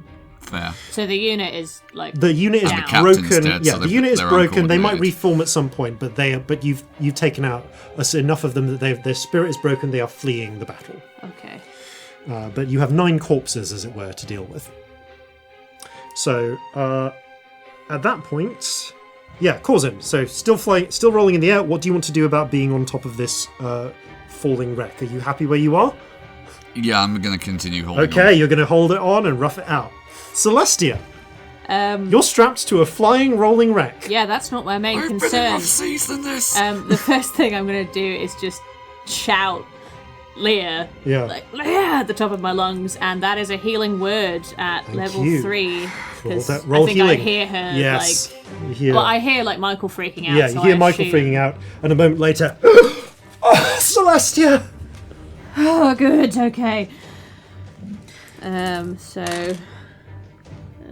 That is 8, 9, 14 for Leah. Okay, thank you. And then, like, who's near me? Right Sorry, I now, know people keep asking you this. but- enemies near you right now. It's just Mill Hill and the sharpshooters who are about 120 feet away, loosely. Not much I can do here, really. Yeah, nobody's near enough. The sharpshooters thus far have gotten away without any injuries or losses, but they have just seen one of their units break. No, unless anyone's within 90 feet. Cool. There's not a lot. I mean, I could do another sending, but I think I've done I mean, that, if you want to ride this, if you were willing to ride this carriage until the very last moment, you can get within 60 feet of them, I'll say. How does that work? Sorry, I'll say they are slightly ahead of you. So I'll say you can get within 90 feet. So as you are rolling forwards, you are flying forwards towards where they currently are. Okay. So you will get, accounting for Pythagoras, we'll say around 70 feet, within 70 feet of them at the last moment before this jump. Because in this frozen moment, if I get near enough, Yep. I would like to hold a confusion. go for it. So, all right, I'll let you do this, but this means that if you decide to try and leave the carriage, or if you decide to try and tuck and roll, it will be harder on you because you are, instead of taking protective measures, you're holding on to the last moment, casting, and then trying to either jump or hold. Tuck it, yeah. Okay. Speaking of which, in which case, you will hold that action to cast, and at the moment... Yeah, only if I get near enough, if not... Oh yeah, obviously. don't worry, that's going to happen. As that sails forwards. Less scamped. Okay, yeah, seeing what's happening here, they are going to... so, Celestia will bring you to your confusion in a moment, because the sharpshooter is going to act. I'll say that at the same moment as you act simultaneously with them because of the rate of running forward. So, you cast your confusion as it's going forward. So it's just 10-foot radius sphere, wisdom save. cool. You hit a number of them. I'm just going to roll a collective wisdom save. Yeah, roll a d10. I mean, to be honest, it's more at random, won't it? It's more about triggering a morale check and doing damage. Okay. I will say that you do a point of damage to them because several of them immediately start acting weird, and more importantly, so do their horses. Oh, the horses are freaking the fuck out. So that As always with Celestia, it's like a deep breath in, and then when the Rainbow Spirit goes towards them like a gas, which they all breathe in. Okay, Mill Hill is about able to get the unit as a whole under control, though some are filtering off. And she is going to ride closer to... Who is she going to ride closer to? I think she's going to focus on riding towards Scamp. She's got 120 feet of movement on her horse, so she can get within 60 feet of Scamp. And I think once she gets there, she's just going to... You get your reaction back at the start of your turn. She's going to hold. You know what? So Mill Hill gets within 60 feet of where Scamp is, and sort of rides behind the rolling carriage, and is going to hold her hand ready and studying Scamp to see what happens. Because she saw where the ball of flame came from. As that is happening, then. Oh, and because it's a bonus action, and why would she not? She's also going to drink a healing potion. Yeah, fair. Okay. So. Cool. With that in mind, it's Leah's go. Leah and Michael both cut their cords, and Leah, grabbing onto Michael, dives out of the side of the carriage. Because at this point, they are both quite injured and don't rate their odds of being inside the carriage. I'm just going to roll a quick check. Let's check for her. Okay. So she... Okay. Both of them do quite roughly, but it's not enough to take... Actually, it is enough to take Leah down to 4 hit points. Ooh. But Michael is knocked unconscious, but Leah stumbles up, picking him up and feeding him her second healing potion. So he is there, we'll say. Cool. That's they stand a moment behind the rolling carriage as it completes its arc. So at the point the carriage crashes, I'll say they are 30 feet away from it. Do I have time to do something at the beginning of my turn? I will say that you Before it hits the have ground. just enough time, maybe, yeah. Because they don't know what your plan is, so they would have made the jump. Go for it. How far away is the carriage?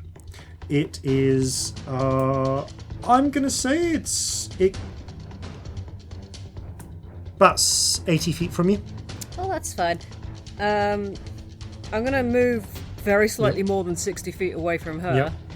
And cast Animate Objects. And okay, she's kind of positioned between you and the carriage. It's a 120-foot range, so I just want to be. So you can get beyond out of- her. You can get outside of her counterspell range, basically. Yeah. Cool. Fair enough. And I will animate the carriage. It now has a fly speed of 30 feet. Nice. Excellent. Because it doesn't have feet, so it flies instead. And Cool. Mildred will use the action she's been holding, Psychological Warfare, to cast a spell. So, Yeah. at the so first of all, you animate the carriage, which immediately starts, just as it is rolling, about to hit the ground, glides, swooping back up into the air. Leah, who's poked out to the side, looks up. Fuck! Sorry! It also means I'd lose fly, so I'm on the ground now. You hit the ground, land it. You do like the little superhero land. And It's a very little superhero. I'm only Ooh, tiny something. Oh. Poor fella. and next to you, you see as the flames. So the flames come out. The flames on the wall of fire go out as Millhill casts this spell. But in the last section, bit of time they survive, they pull together. And Celestia, you're kind of gripping onto the edge. So are you, Corzin. You glance back and you see, almost pulled out of the air, a flurry of random spirits. You see some of the the little dragonfly-ish sort of spirits from before, some random shapes, colours, all smudged together, pushed into the flames, and out of them winds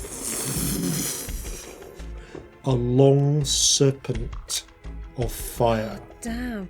Can I try and counterspell this? Because I have double range if I want it. Huh. Shit, you do. Yep, it's not something she Sorry double to bluffed. ruin your fun, which No, is it's fine. She I'm double guessing bluff- this is a high level Yeah. spell. She double bluffed. She double bluffed, assuming that you would get out of counterspell range, but doesn't know your capabilities. It's a valid tactic.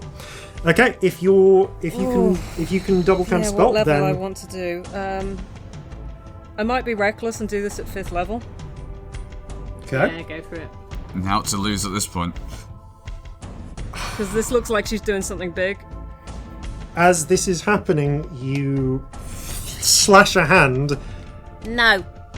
and 5th level. That's what you needed. You don't even have to roll. The magic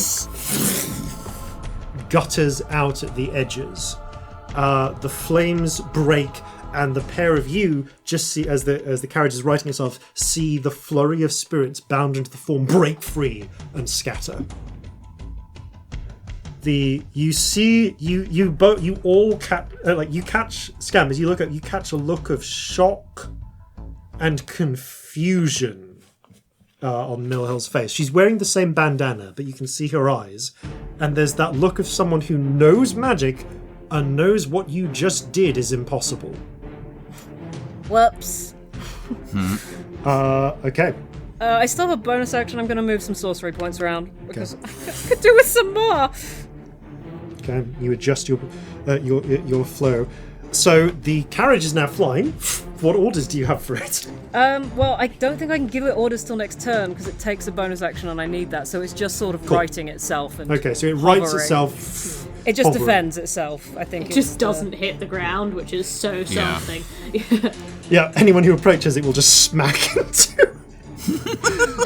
Okay, you avoided taking the catastrophic amount of damage that crashing the carriage would have dealt. Oh, it would have been really bad. Oh, it defends itself against hostile creatures, so if anything attacks it, it will attack back. Okay.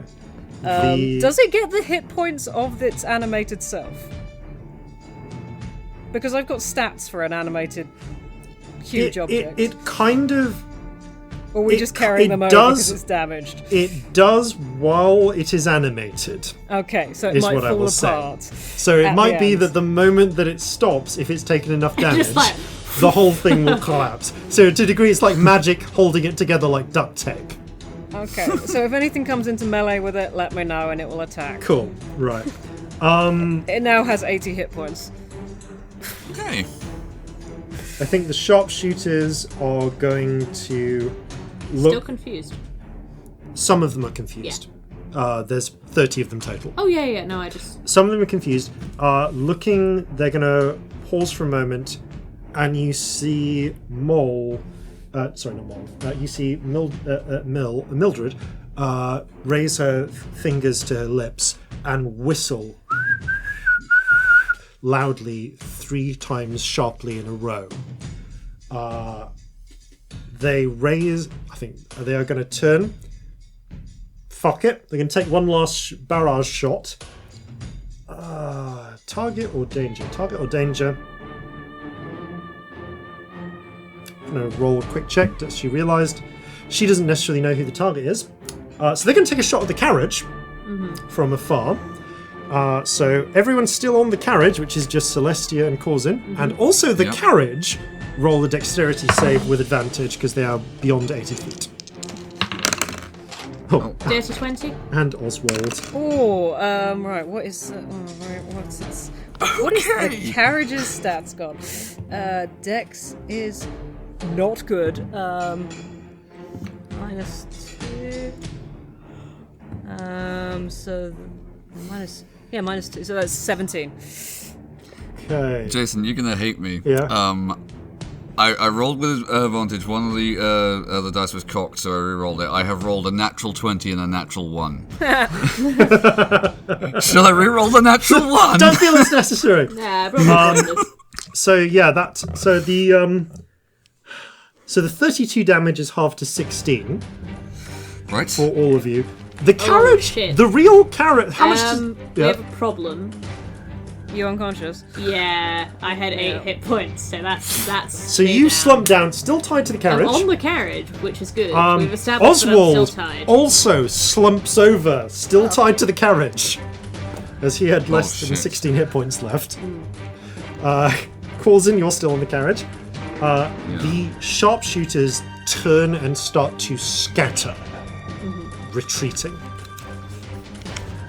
Okay, so that is their turn. They are now broadly, with the exception of Mole, who is a little bit 60 feet away, or was, 90 feet away at this point because of the rolling of the carriage, so they all bugger off. They're 240 feet off in scattering directions. Corzin, what do you want to do? Okay, I'm kind of imagining that Mildred's sort of above us right now. Is that right? I mean, actually, she's kind of behind you in terms of the careening track of the path of the thing. So you are technically above her because the carriage is now floating in the air. Right. Okay. Sorry, what was it? What did the carriage roll for its save? By the way, I forgot. 17. Okay, yeah. So it also took less damage. Sorry, carry on, Cousin. Okay, I'm going to attempt to hit her with the carbine, and the lightning shot is still in effect. Okay, go for it. There's nothing around her, so... Right, that's going to be a 27. Yep, that does it. Shall I roll the mundane damage first? Yes, or does do this it. spell? Right, yeah. Yes, do. Right. That is 27, actually. No, 27 does still hit. Carry on. I would hope so. Right, that's 15 percussive damage and a further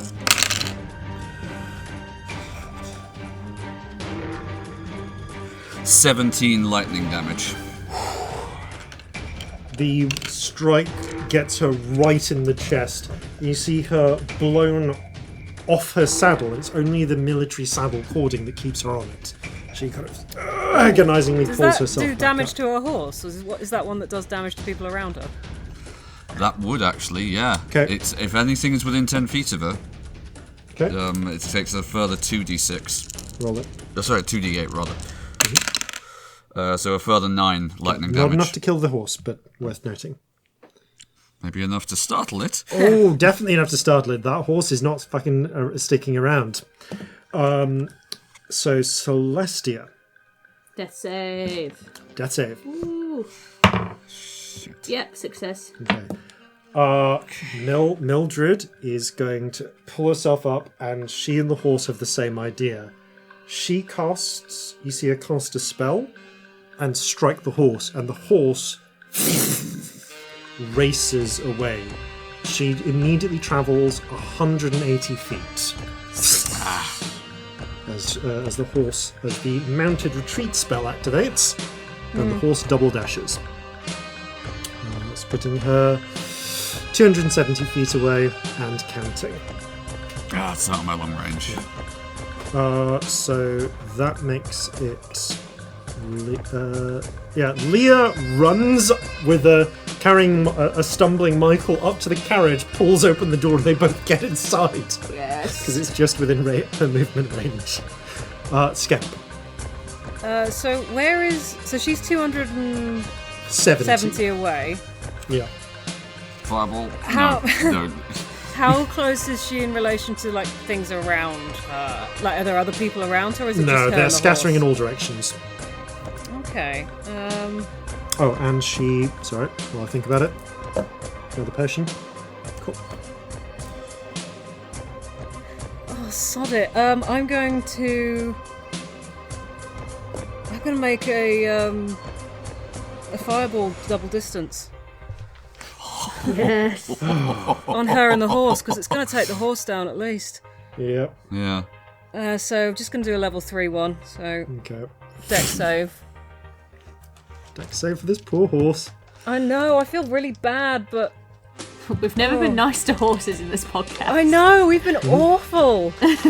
Like, we played a pretty chaotic, evil campaign before, and we were really nice to horses. We loved horses. We hated people, but horses were great. I spent a lot of time stabilising my horse in battles. Aww. Okay. Your horse had a super dumb name. What was it? It was something It really was Lil stupid. Sebastian, like the That one in was what Parks it and Rec. was.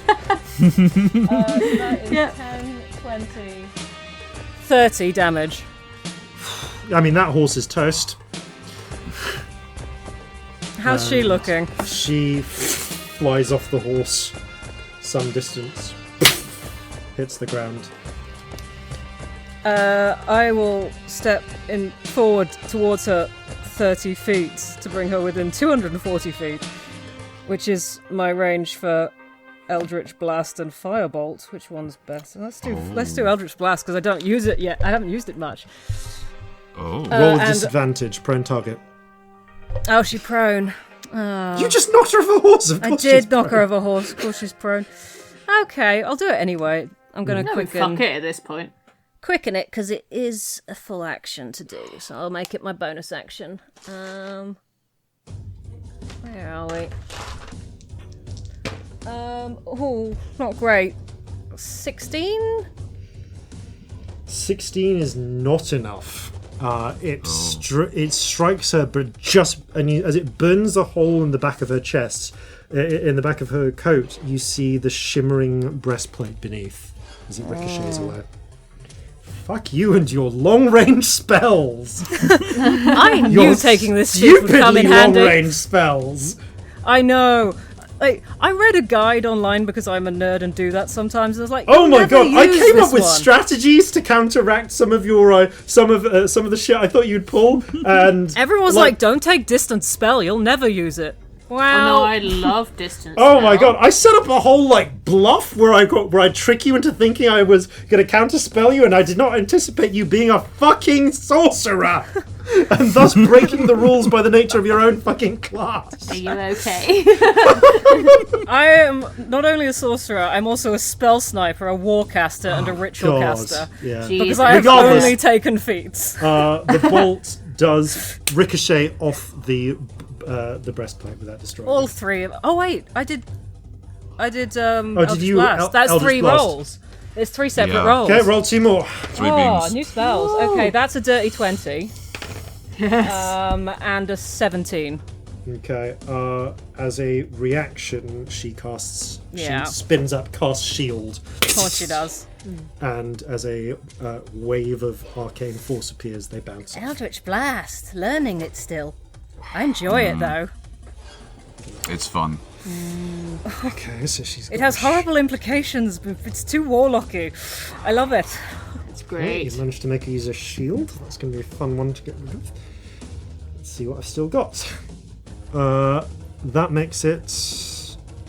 Okay, remaining sharpshooters. Yeah, I think one of them is. So they've got 120. I said they're scattering in every direction. One, I think a group of them are going to run. Are going to roll by, give her a hand up, and put her onto the back of a horse. That does still mean that they're close enough that you can conceivably get to her. I'm so low on hit points. Very low on hit points. Let's say they had to get her off target. Okay. Takes them to... Still not far enough for my comfort, I gotta say. How far away are they? 360 feet from Scamp. Oh, it's too far for a fireball. But Yes, but it's not too far for whatever the fuck else you have prepared. I'm sorry. That's alright. Corzin, you are atop the flaming... you're atop the gently smoking, flying carriage. With a heavily unconscious Celestia next to you. A heavily unconscious Yeah. Celestia and a heavily unconscious Oswald. Oh, I need to roll Oswald's death save. Yeah, And Celestia, I imagine, a is... bleeding out, and a bleeding to death Oswald, no less. Yeah, Celestia, I imagine, is hanging off the side of the carriage by this harness Right, rope. I'm looking very bad. gonna make absolutely sure she's not falling off and reach over, pull her up, and as I do, I'm gonna cast Cure Wounds. Okay. That is gonna be a. Alright, 5 hit points. Hey, it's more than 0. Yep. Yep, that's that. Then, also the confusion went. Those who are still confusion's confused. gone. So the ones who were lost, the horses have bolted away anyway by this point. So they are out of the. Oh yeah, a horse not being confused isn't actually going to make that much of a difference to its reaction. It's still going to be like, Yeah. ah! Actually, the horse being at this point is continue where it was already. Celestia, then you are up. Okay, can I do stuff? Yes, you are up. Good There lord. is a bleeding to death Oswald next to you. Oh, a healing word on Oswald. I love Oswald. yes, please. Don't die, Oswald. I have so much guilt. Please let them all live. Oswald, as the wound 6. as a not bullet many. pops out and the wound seals a little bit, Oswald picks up, kind of blearily opens his eyes, tips his bowl up, I love him. picks himself up. Nothing and no one is within range. No, everyone who is a target is 360 feet away or more. Oh. They're like going in every direction. Oh no, I've got the stupidest impulse. I don't know what's wrong with me today. Do the dumb thing. Yeah. Dare to be stupid. Sending to the mage. Oh, brilliant. Yeah, you better fucking run, bitch. That's it. Okay. Yeah, the blister of spirits appear, shoot off, and you get Sending in battles, who knew? and you get a response.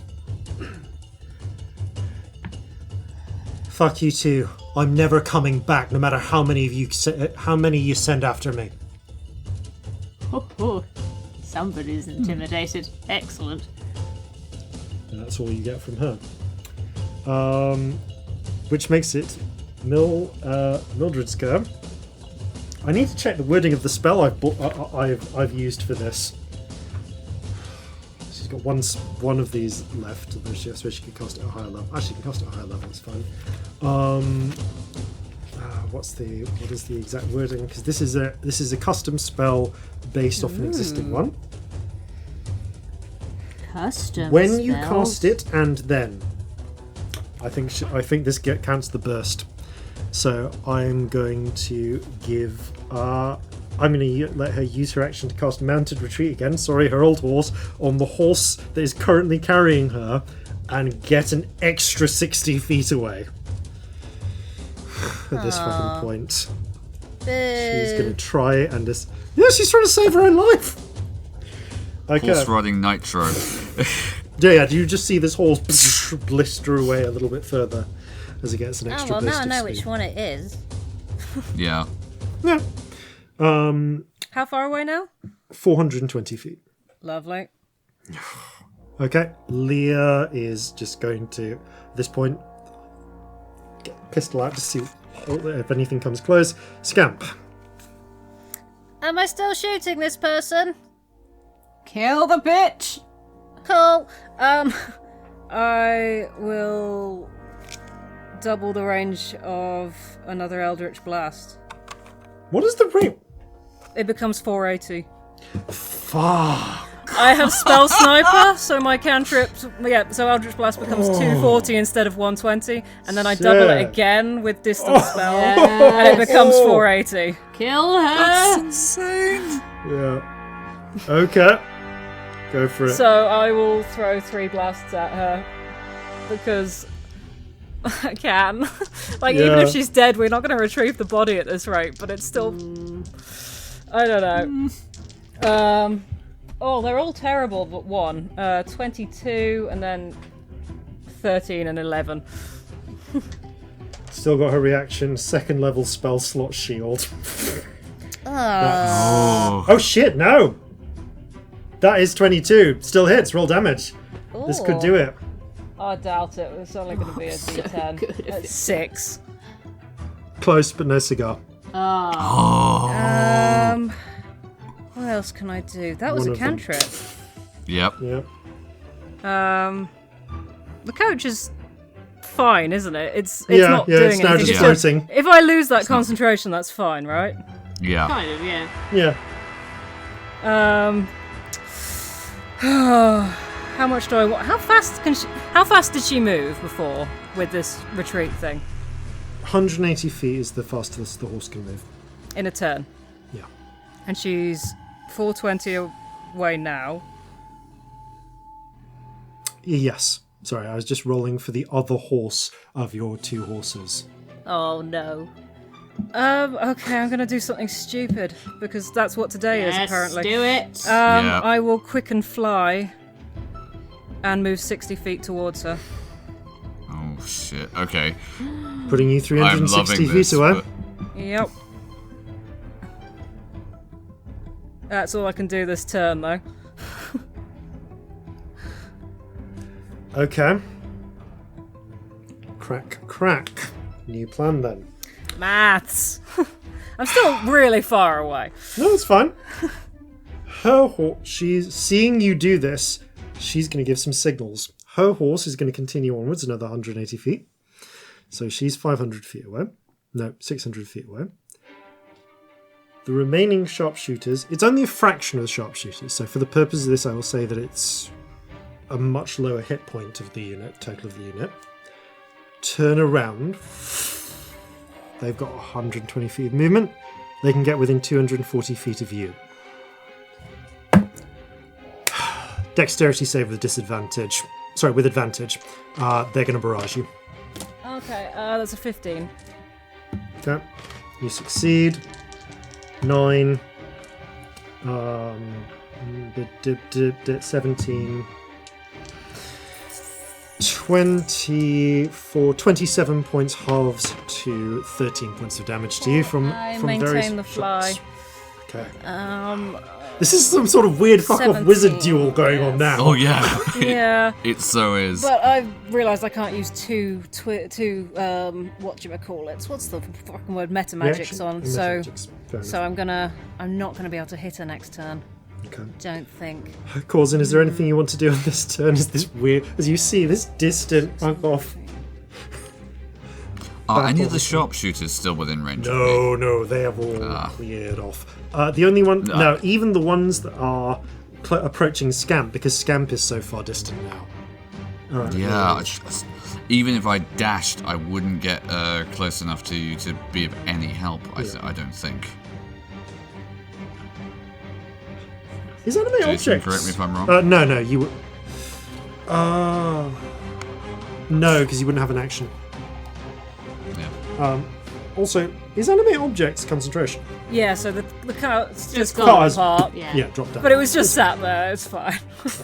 Yeah, it hits the ground. It hadn't hit the 100 hit point limit, so it doesn't just immediately collapse. Alright. It's held together. It barely. only lasts a minute anyway. It wasn't a long-term solution. Yeah.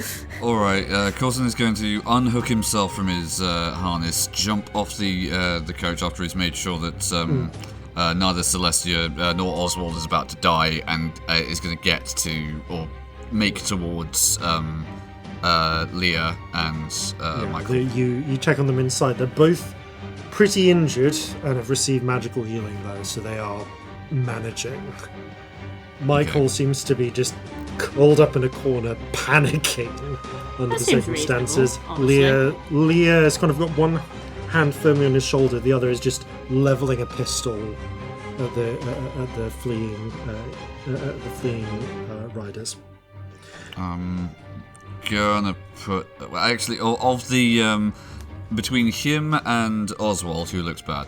Who looks the worst? I would say that Michael looks worse. Okay, level 2 cure wounds. Roll the damage while that's happening. Celestia. 7. Cool. We're like Much improved for Michael. hang down over the side of the carriage, like Yeah. so that if you're in the carriage, Celestia's face comes down from upside down, Yeah. basically, is what I'm picturing. Literally go, Leah, how are you doing? Fine. I think we've managed to scare them off. No, I mean, how injured are you? Are you more injured than I am? How are you doing? She looks at how I injured have are you? 5 hit points. You deal with you. Okay, ow. Yeah, level 2. Yeah. Healing word on me. Literally, that was the call. Is Leah more injured than me? More. Yeah, cool. So that's a few for me. Excellent. There will be copious amounts of the healer's kit in the near future. Oh god, yes, there will. Double figures though. Woo! Is there anything else I can do? I don't think there is. Yeah. I don't know. Nah, I'm not. I'm done. I don't know if there's anything else I can do. Not Mol. I've written Mill and I keep thinking it's Mol. Mill is just gonna hold fire, just focusing on riding. But because the horse's movement isn't actually on her turn, she's still 600 feet from Scamp. Scamp. Just gonna skip straight to you. Boring. I can't get close enough to hit her, unfortunately. How close were the sharpshootery people? 240 feet. And how close together were they? I will say that because they are not, again, they're acting with military spread, so you could get 3 at once. Ugh, boring.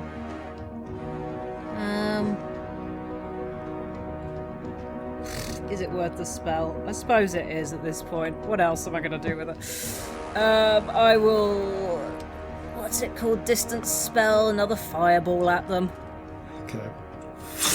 Just roll damage. I want to see if they can even survive this. Where's my D6 is gone? Just like, go away! rubbish. 10, 16, it's not great. 20, 21. Oh, I did it at 11. Oh, wait, that's not enough. Where's the other d6 gone? There it is, 24. It was level 4 because it's what I had left, so... Oh, another 30. 30. Yeah, that's enough to take out 4 of them, actually. They are just crisped by the blast. You're very boring! I shout after her. You're not sure she can actually hear you at this distance.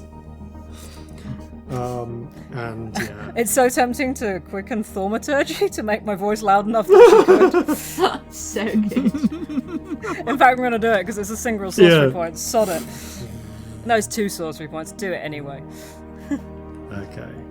Now, 780 feet away at Mildred Millhill kind of overhears it. Away on this one horse with another rider. The others are peeling away. The sharpshooters themselves flee. They get 3. By the end of their round, they're 360 feet away, unless you are particularly focused on hunting down more of them. No, that seems a little bit vindictive. They continue. If they hadn't their come back to retreat. shoot me, I'd have left them alone. And with that, you float back to the remaining party. I'm sorry. I didn't alright. think about how it would. The carriage didn't come with me. We should maybe have tied it on. I don't even know if that's possible. Everything went mental, don't worry. Corzin, your knots are really good. I'm sort of stuck. I just picture that she's like lying on the carriage, like fiddling with a fucking harness.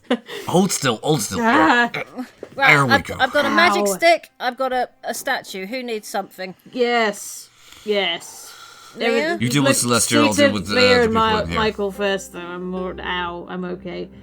Michael's fine. Leah, I wouldn't say. Yeah, you take care of Leia first. Michael, do you need any more? do you need more? Here, boom, go. Healing word, You yeah. start applying healing to one another. Oswald takes himself off the top of the carriage, Oswald, do you want some? How are you doing? rustles the moustache, nods. And then, after applying a little healing, reaches it, gets the carriage bag, and starts striding off towards the distance. After about 10 minutes of work, Oswald corrals back in the one horse that fled. Oh, And I I'll shit make you a not, magic one as well. that other horse rolled a natural 20 on its first death save. And in a miracle of veterinary ability, manages to get that horse just about limping well enough to follow after the carriage as you provide an a magical horse to fill its role. I will also improve mending on the carriage a bit to make it more functional.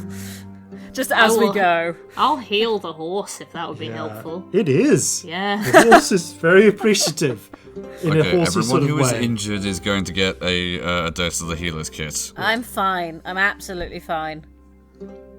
Are they? I'm still above half hit points, I'm fine. Surprisingly well, all said and done. Alright, Corzin will leave you for the moment, but we'll dress your wounds as and when the opportunity presents Yeah, itself. please heal my guilt. I say, gesturing at all of the injured people. I can't do that, darling, sorry. Mildred Millhill has managed to get away by the skin of her teeth, by 2 hit points of the skin of her Jesus. teeth. So annoying. If will I'd sent point one out. of those bolts at the horse. Ugh. The horse was actually doing better than she was until the fireball. But some of those would have killed the other horse. Yeah. She wouldn't have gotten them. Yeah. Alright, once However- everyone is stabilized, I think Corzin is going to want to scour the area and pick up anything of value that any of the pursuers dropped. And there are a number of things yeah. of value. There are 13 dead bodies, discounting the horses. Oh, fuck. Do they have anything in the Celestia has a saddlebags? moment. We should deal with these, otherwise there are going to be loads of living dead in the countryside. Oh. Yeah, we can't have that. No. I know. Michael stay puts here, up we'll a do hand. it. Wait. What? There's a pastor in the village near the there's a... Percival was stupid fucking rich, and he had a little chapel with a pastor there. That's ridiculous. Not a cleric, but someone who knows the rituals. Oh, that's nice. If we get them back to the house... How? 13 dead bodies. With one carriage? Yeah, I'll make some more discs. They can float corpse behind discs. us. That's so disturbing. really grim, but actually Horribly practical. Yeah. horribly practical. Welcome to our lives. I mean, It'll be a long day, but we could do it. do a short version of the priest thing. It lasts 10 days, but it'll take me 10 minutes each time.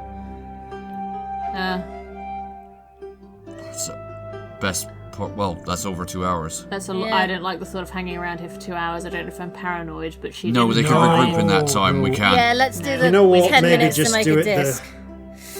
I'll do it when we get there. I'll help the priest. I'll go and happy start to just cut getting their heads dead off, but- bodies. I mean, we could just cut their fucking heads off, couldn't we? How long would that take? Out of character. Oh, that will take you 2 minutes. If you're efficient with it, which by this point you've become quite efficient at decapitating corpses. Okay, 2 minutes versus 10 minutes. Let's just do it. Yep. I feel like They're maybe all- we shouldn't just leave them here, though. I don't know. We'll bring the up. You do the chopping. I'll make a corpse. We thing, We and can we'll take 'em send some home. people round to try and to collect the Oh, bodies if they're hey, decapitated and bury These them. folks are worth 40 gold each. What? What? There's a reward out for these ones, dead or alive. Oh, maybe we This should is keep true. them. We didn't do very well on the alive part. Well, they weren't very picky about that. Right, well then. Decent amount of gold, actually. Grisly though that is. 4 by Heads 13. then, so they're identifiable. We are saving up for a fleet, so Yeah. You cut off the heads. Also, do they have anything of value on them? They do. So to begin with, 9 of them have breastplates. Alright. Cavalry breastplates, which, while you do kind of have to load them into the cart. yeah, Sam, with the sort of more Carriage. collective stuff, do you want to put that under the ship effectively? I was gonna say cavalry breastplates. Yeah. Yeah, we'll work out when you're next in a position to sell them. We'll work out how much you can get for them. 9 Could outfit our yeah. marines with them. 9 cavalry breastplates, 9 sabers, 4 saxes, and a total of 13 carbines. Sabers, saxes, and carbines, all like 9 each. Yep. 13 carbines. 13 Oh, 13 carbines. Everything else was 9 Yep. though. The leader of the chevalier, the captain of the chevaliers. Oh yeah, the orcish Yeah, gentleman. he had a bit more coin in him than the rest actually. Right. That handy chap had apparently had the spoils of a recent haul on them, as he has 95 gold pieces in collected coinage. Oh, In a that's nearly sack, a sausage business. It's actually quite. 95 gold It is a pieces, right. solid haul. Yeah. It looks like he was holding on to it. But of greater interest, Oh. he has a weapon. It looks like a pistol, but it's a pistol with 6 slender barrels revolving on a little wheel, each of which can be independently loaded. That's so fun. Like a pepper box. Yes, this is a pepperbox revolver. Oh. It is It's a got Corz's name on it. It is a range of 30 foot / 90 foot, same as the pistol. Okay. Same damage because it's still flintlock based, 101 d10 base percussive. It is a loud weapon, but it is repeating, so you can make a number of attacks with it per round equal to the number of attacks you have, rather Right, than okay. being limited to a single one. 1390, right. So, Right, and as a regular pistol. Cool. yeah. It is also a weapon that most of you have never seen before. That's Oh, actually, no. weird. Would Corzin have seen this? Well, actually, Or think something like it? yes, you have. Roll an intelligence check. Everyone, but tell me your results individually. Intelligence, okay. 17. 9. Sorry. Well, loads. Like, dirty 20? Celestia and Corzin, you remember seeing one of these in the possession of the gang of halflings back in Crosswater. Oh, the ones with all the rhyming names have one of them. Ugh. Ah. Michael, All let me right. just ask you, Michael, what kind of psychopath names all their children with rhyming names except for one? It just seems like you'd complete the pattern, wouldn't you? Well, I just aren't you dooming the one to feel left out and be all mental and stuff? Wasn't Maybe. the one the eldest? Did Also- they decide to do the Maybe they rhyming decided pattern? it Also, after this the is first one. accepting rhyming names on children as a normal thing to begin with, because I don't think that's normal. Just saying. Depends how large of a family you have, I guess. I mean, Make you know, it you really could tell hard that to my keep brother. track of where they all were. Tell that to my brother Dykel. Fuck off. Yeah, that's just a joke. Come on then, let's get these wheels back on. Yeah. I suppose. I think about it. Yeah. And we shall get thee back to the to the farm. And as you reluctantly pile back into the sort of magically restored in places carriage, you If begin. my father's name would have rhymed with mine. You- Halloran. Not quite. You carry on the journey, and it does take the rest of the day back onwards towards the farm. And that is where we will pick up next time. Thank you all very much for playing. Thank you all very much for listening. And farewell from all of us here at Flintlocks and Fireballs. Fair seas and natural 20s. I'm a big fan of halfling's luck. Until I fight one, then oh fuck. We'll hunt you down for that reward. You've not yet escaped the Goat Lord. So gather your muskets, gather your spears, we'll plunder the shores of Calcinea. No kraken, storm or spell we fear, so come and sail with us, my dear.